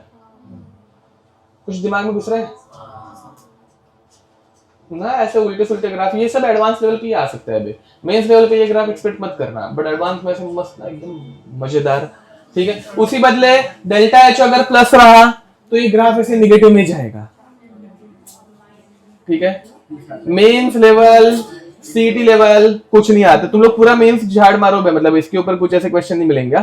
ठीक है, मतलब है ना 110 ही क्वेश्चन है, अभी तक तुम लोगों ने पूरा ये कर लिया होगा, सॉल्व किया होगा, तो कुछ ऐसे क्वेश्चन है ही नहीं। ठीक है, ओके नेक्स्ट आगे बढ़ते हैं। हाँ हाँ, तो वही तो बोल रहा हूँ। हाँ तो बराबर है ना, टेम्परेचर अगर बढ़ाऊंगा 1/100 कितना देते हैं? 0.01 एंड 1/1000 टेम्परेचर बढ़ा दिया। ओके ये 100 केल्विन पे है एंड ये 1000 केल्विन पे है। टेम्परेचर बढ़ा रहा हूं कि कम हो रहा है? कम हो रहा है। ठीक है, ओके रहता है ना, क्यों नहीं? ये हम लोग क्या,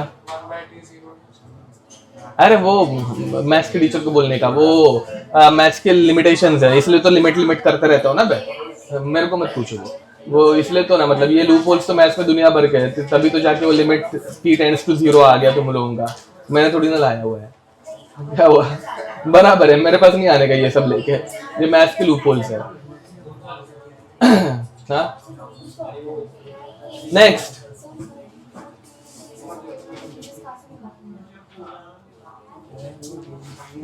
डेल्टा एच एक्सो या एंडो? एक्सो, एक्सो मतलब हीट रिलीज होनी चाहिए। हाँ अपोजिट, चलो हाँ एंडो में क्या क्या?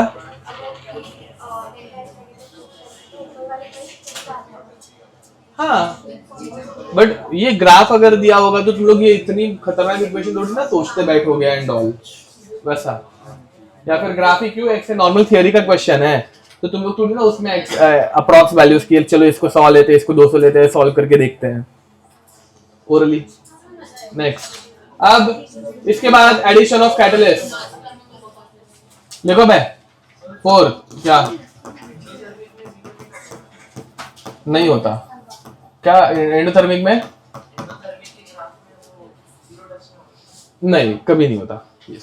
अब एडिशन ऑफ कैटलिस्ट लिखो, कैटलिस्ट इंक्रीजेस। आज सेकंड लेक्चर किसका है? कितने बजे का है? 11:30। Catalyst increases the rate of both forward and backward reactions equally. Catalyst increases rate of both forward and backward reactions equally.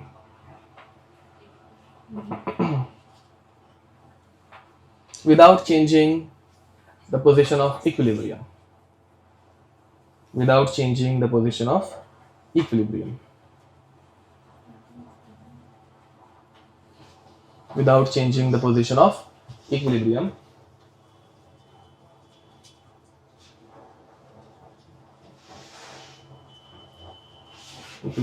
It only decreases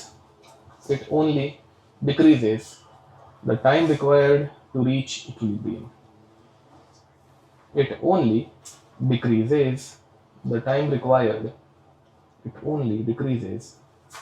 required to reach equilibrium.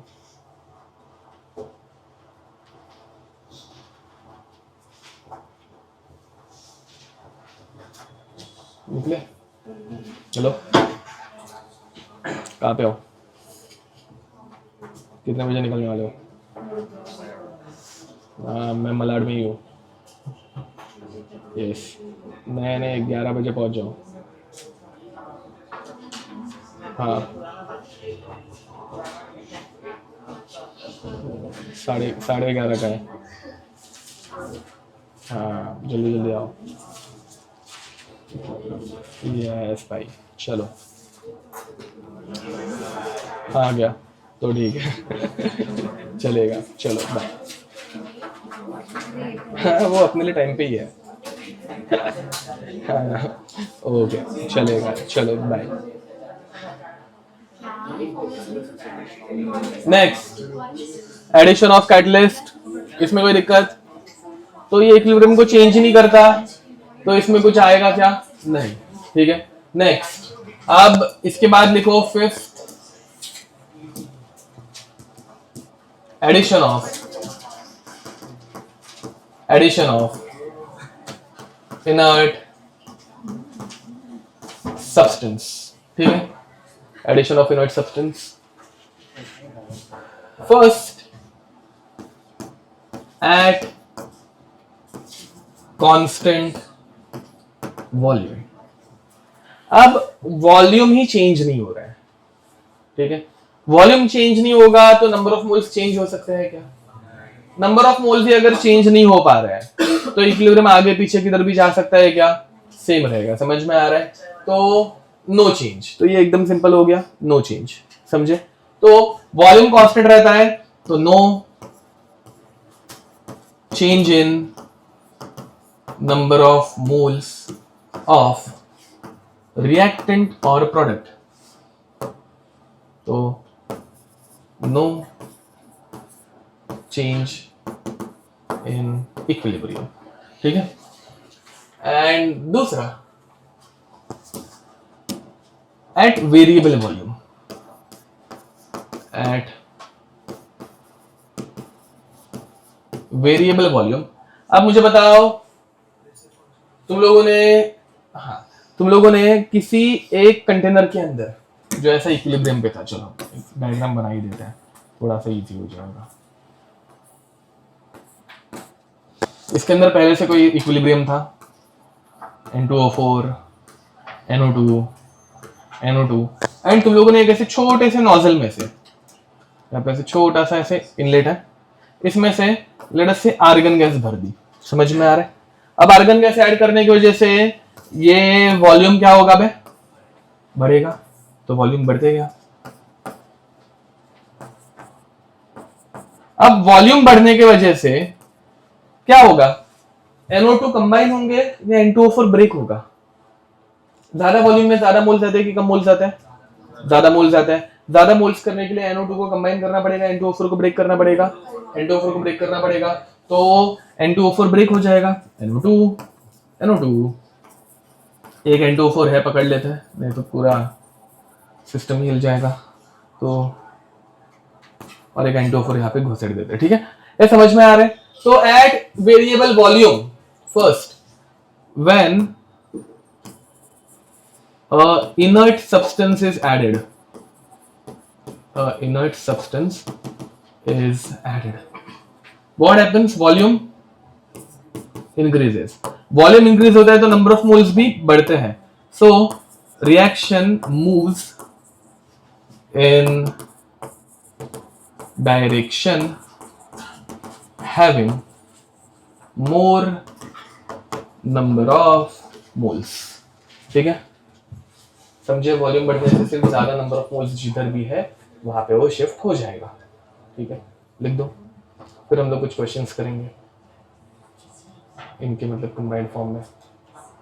बस अबे ये फटाफट क्वेश्चन सॉल्व करो। नहीं अभी आपस में डिस्कशन बंद, अभी सब जने यहाँ पे लिखना स्टार्ट करो। N2 gas plus 3H2 gas giving us 2NH3 gas. ओए बातें बंद। अब यहाँ पे तुम लोगों को सिर्फ बताना है कि रिएक्शन फॉरवर्ड में जाएगी या बैकवर्ड में जाएगी, ठीक है। यहाँ अब delta H of this reaction is -92.3 kilojoule पर मोल, ठीक है। फर्स्ट बातें बंद, लिखना स्टार्ट करो। First, concentration of N2 decreases, concentration of H2 increases, concentration of NH3 decreases, pressure increases, pressure decreases, catalyst is added, catalyst FeMO is added, temperature increases, temperature decreases, argon is added, argon is added at constant pressure, argon is added at variable pressure. चलो भाई जल्दी करो। नहीं मेरी मर्जी है ना, मेरा क्वेश्चन है।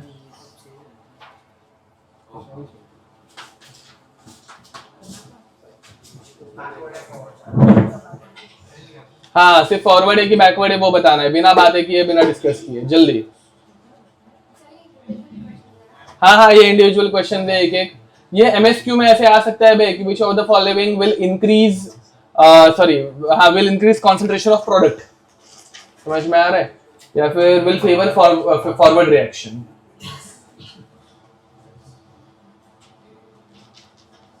या फिर integer type how many will favour forward reaction, वो भी हो सकता है। देखो भाई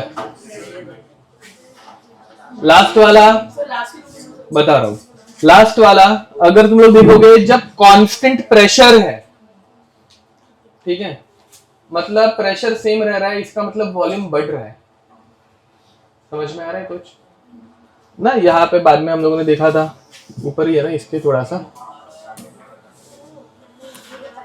एकदम ऊपर क्या बाबा, हाँ पीवी सिक्योरिटी एनआरडी से एक्सप्लेन किया था। तो कांस्टेंट है तो वेरिएबल है वॉल्यूम है, मतलब वॉल्यूम बढ़ता है, वॉल्यूम बढ़ेगा तो नंबर ऑफ मोल्स बढ़ेंगे and reaction will go in backward direction. And जब प्रेशर बढ़ रहा है मतलब वेरिएबल प्रेशर है तो कांस्टेंट वॉल्यूम है जब नो इफेक्ट आएगा। ये समझे? पक्का? ओके चलो, और किसी इसमें डाउट है तुम लोगों को? नेक्स्ट कुछ क्वेश्चन करते हैं।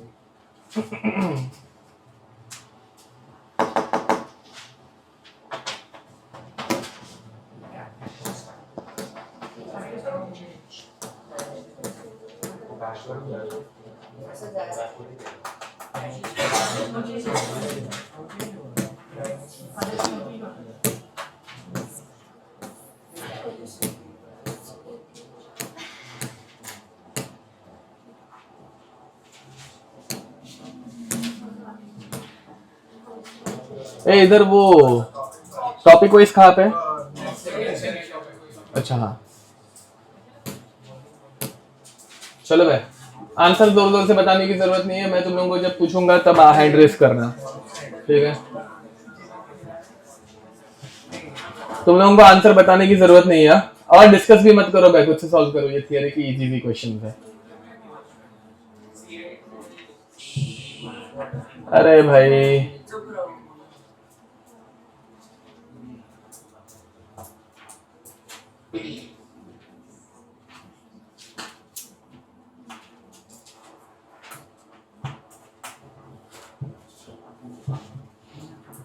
हो गया सोच के?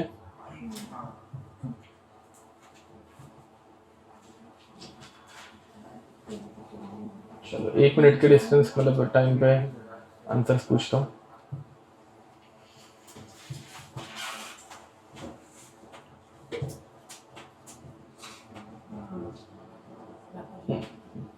ऑप्शन ए,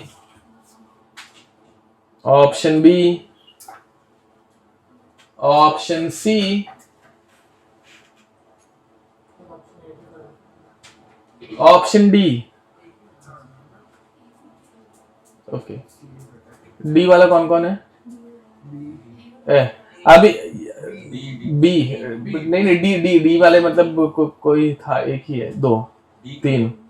ओके पहली बात तो अगर तुम लोगों को ये गलत लग रहा है तो बी करेक्ट हो ही नहीं सकता, एक है 2।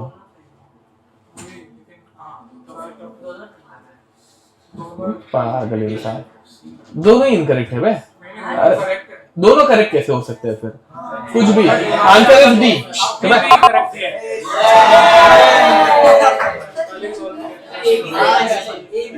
तो तुम लोगों ने अगर ये कल सॉल्व किया है तो इधर इसका आंसर गलत दिया होगा, डी करेक्ट है, डी ही करेक्ट है। ए देखो भाई, पहली बात, जब Cl2 कम होगा PCl5 बढ़ेगा, तो ए और बी दोनों सेम स्टेटमेंट्स है जो कि दोनों गलत ही हो गए। अब इतना समझा? तो सी या फिर डी में से ही आंसर है। बी तुम लोगों ने अगर पहले से सॉल्व किया इसलिए हैंड रेस कर रहे हो, यहाँ पे आंसर ही गलत दिया हुआ है। उन्होंने क्या बोला है, greater the number of moles shift in forward direction PCl5 decreases and these two increases. दिख रहा है क्या? सोल्यूशन देखा करो भाई ऐसे टाइम पे, अगर तुम लोगों को बी आंसर यहाँ पे करेक्ट लग रहा है तो वो सोल्यूशन भी देखा करो करेक्ट आंसर दिया है कि नहीं। ठीक है, अब दूसरी चीज, अब मुझे बताओ, बातें बंद अभी। कांस्टेंट क्या है? प्रेशर। प्रेशर कांस्टेंट रहेगा और गैस ऐड करेंगे तो वॉल्यूम बढ़ता है। वॉल्यूम बढ़ेगा तो reaction will move in that direction having more number of moles. Cl2 increases, sorry Cl2 नहीं, क्या PCl3 इंक्रीजेस। इस आंसर समझा क्यों? पक्का? ओके, वो यहाँ पे मिस्टेक है, हमारा आंसर करेक्ट है। Cl2 भी इंक्रीज होगा। ओके, देखो भाई स्टेटमेंट 1 स्टेटमेंट 2 जो भी है, पहले स्टेटमेंट 1 के लिए बताना, catalyst can not alter the equilibrium constant of the reaction, temperature remaining constant. Statement 1 correct लग रहा है? करेक्ट है, very nice. Homogeneous catalyst can change equilibrium composition at a system of a system, temperature remaining constant. Statement 2 false, does not affect equilibrium and equilibrium constant both. वो सिर्फ time change करता है बे। चलो गलत हो गया, आधे लोग इसमें मजा नहीं आए मेरे को। Next, redox reaction. Statement 1 correct, statement 2 wrong. रुको ना बे, स्टेटमेंट 1 एंड स्टेटमेंट 2 आर बक नहीं, स्टेटमेंट 1 इज फॉल्स, स्टेट हाँ डी। अरे इनका ये लोग गलत है, मैं बता रहा हूँ ना। क्या है? A catalyst can change equilibrium composition if it is added at constant pressure है? कंपोजिशन है ना सर,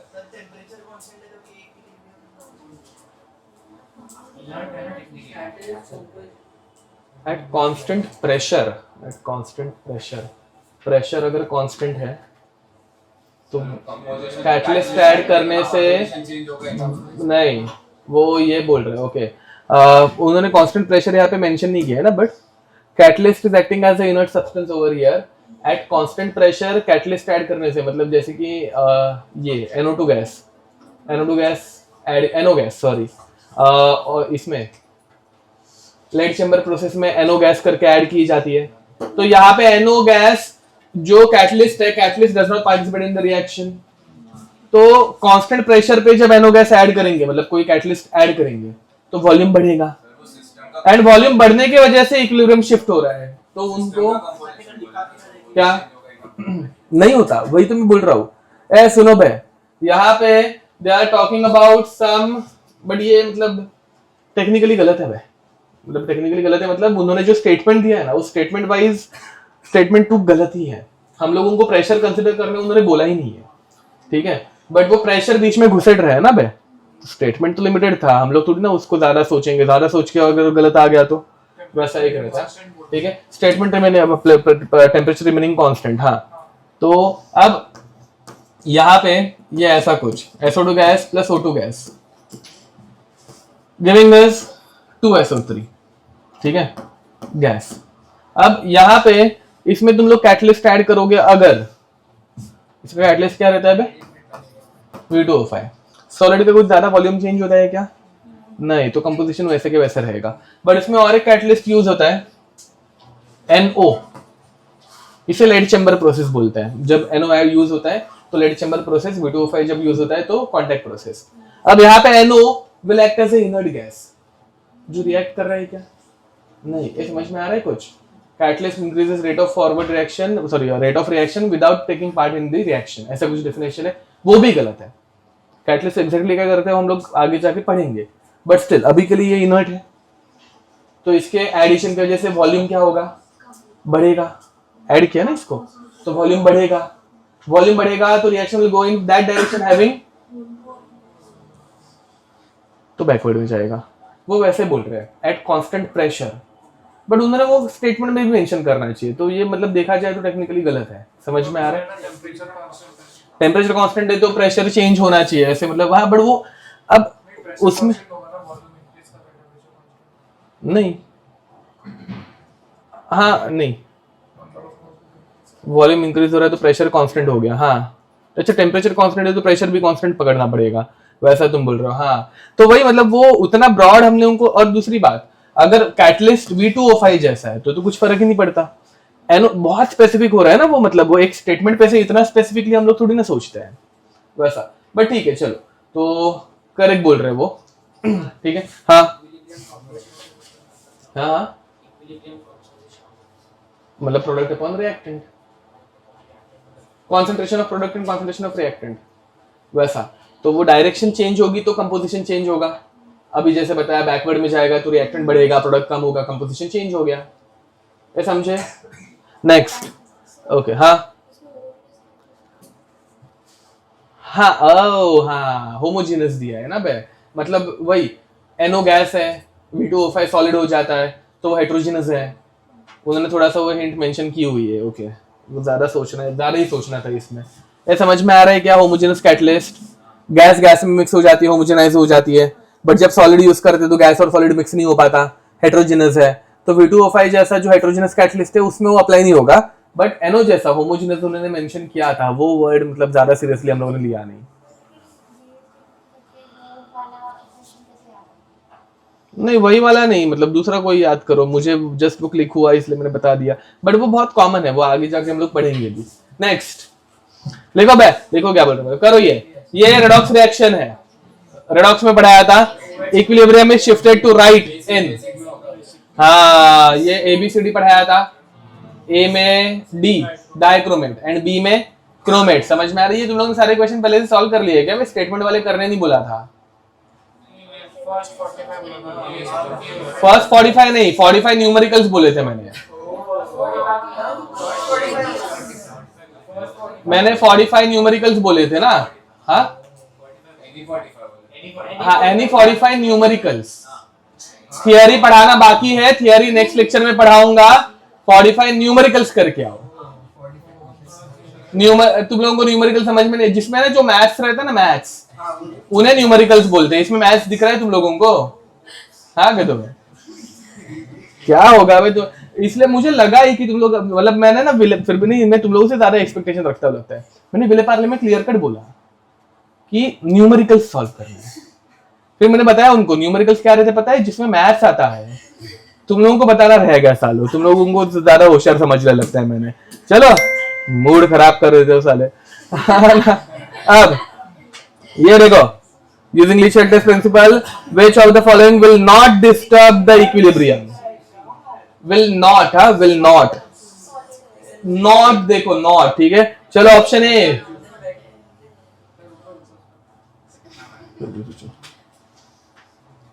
मुझे लगता है अभी उल्टे क्वेश्चन सॉल्व करने पड़ेंगे। तुम लोगों ने नीचे वाले सॉल्व कर रहे ऊपर, हाँ ना, हाँ तूने भी सॉल्व किया क्या भाई?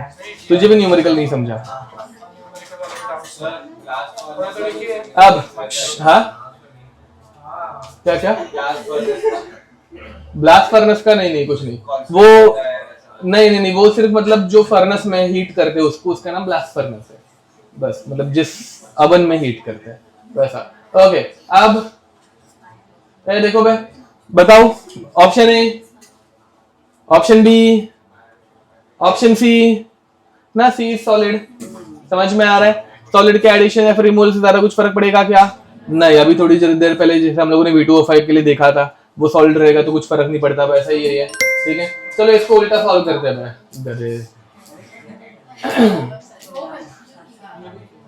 ये कैसे किया बे 2002 तक का? अब तुम क्या टॉपिक वाइज सॉल्व करते हो?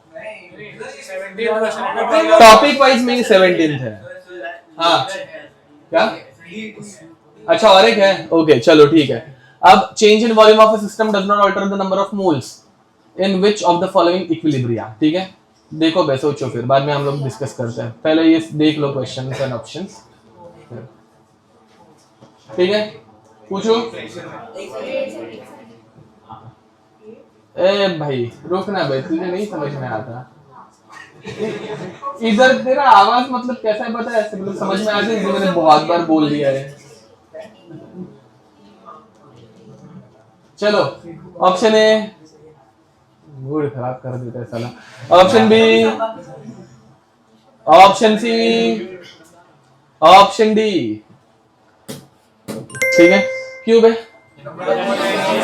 Delta N G 0, number of moles ही चेंज नहीं हो रहे इसमें। ओके, अब अगर किसी ने आंसर बताया तो समझ लेना, ठीक है।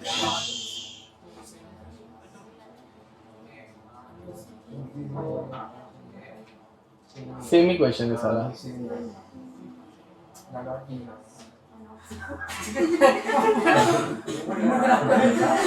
वही तो ना, पहले एक पंच मारूंगा ना, तेरे को ब्रेसेस लगाने की जरूरत नहीं पड़ेगी बाद में। ठीक है, अब लिखो।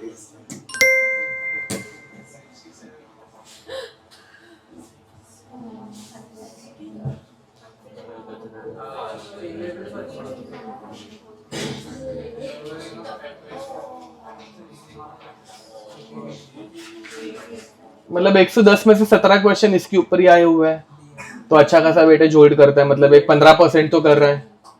ठीक है, अब ये कौन है? जैत्र है?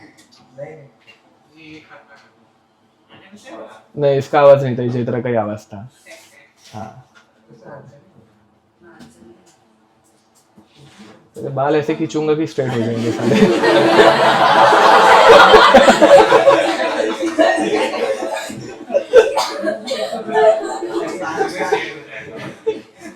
अब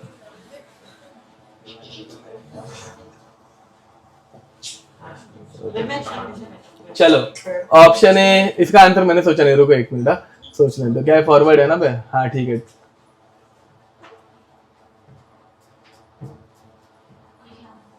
चलो, अब option A, option B, option C, B B B, option B बोला ना? हाँ, option C, option D, D is the correct answer.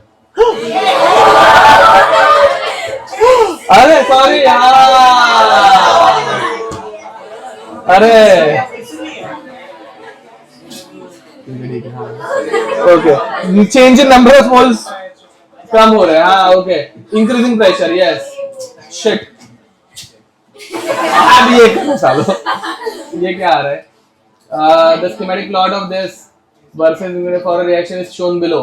The reaction must be, oh, जो अभी हम लोगों ने किया था ना।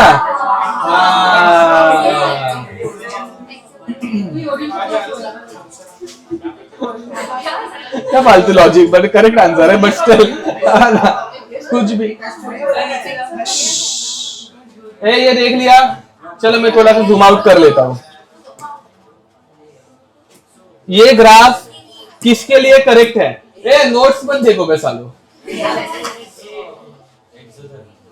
अगर गलत हुआ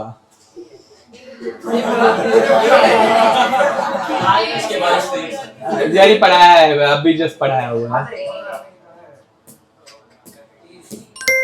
ठीक है, वो minus delta H upon R T रहता है, तो माइनस का माइनस प्लस होगा, तब ये प्लस में जाएगा। समझ में आ रही है? ठीक है, वो डायरेक्ट आ गया क्वेश्चन। 2005 का, बहुत पुराना है।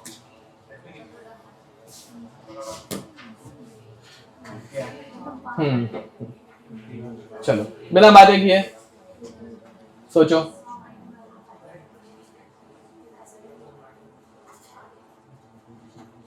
हाँ, बाय द वे इसे कॉमन आयन इफेक्ट भी बोलते हैं। हाँ, अच्छा, हाँ, अरे सॉरी, ये कॉमन आयन इफेक्ट ही है। शायद से तुम लोगों को ना आए, सोचो। देख रहे हैं किसका दिमाग चल पाता है, सोचो।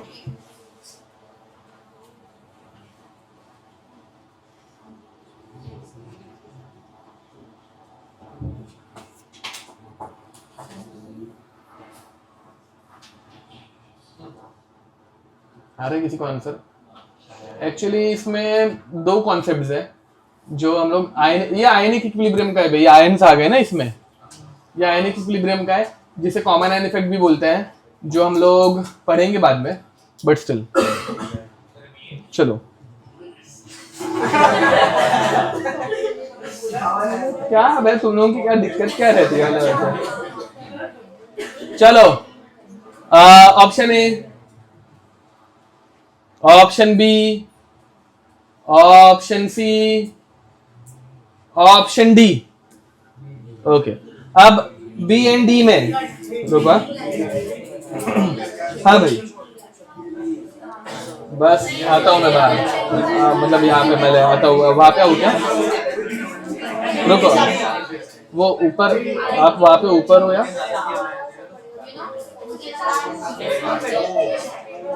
अच्छा हाँ हाँ चलेगा चलेगा, मैं आता हूँ, मैं आपको कॉल करता हूँ, रुको 2 मिनट में कॉल करता हूँ। ए बताओ यहाँ पे बी या डी, तो डी वाला क्यों रॉन्ग बे? डी वाला क्यों रॉन्ग? क्योंकि वो कम आयन देगा, एक तो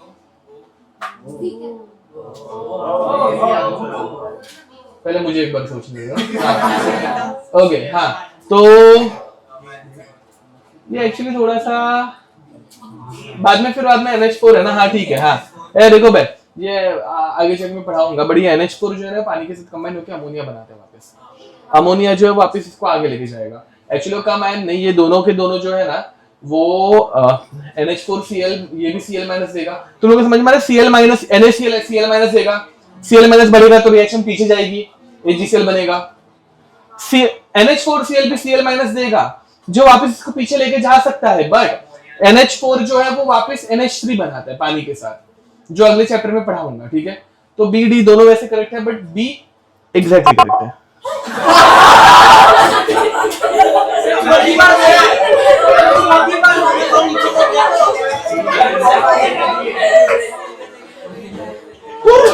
अरे ये कुछ तो अलग ही है। हाँ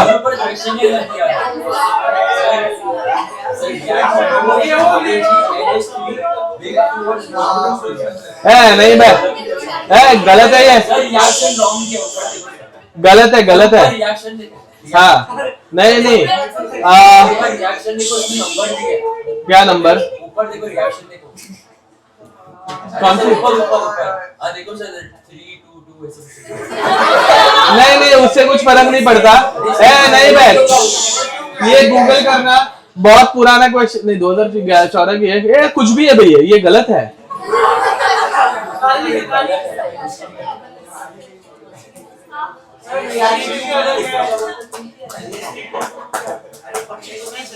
नहीं बे, ये गलत है साला। हम लोग अगले चैप्टर में पढ़ेंगे, NaCl कॉमन आयन इफेक्ट दिखाता है, वो पढ़ाऊंगा, ठीक है? ये फिर भी एक बार गूगल कर ही देखना, अगर यही सही रहेगा तो मतलब क्यों है वो देख लेना एक बार, ठीक है? Okay, so with this we'll stop here, till then, bye bye.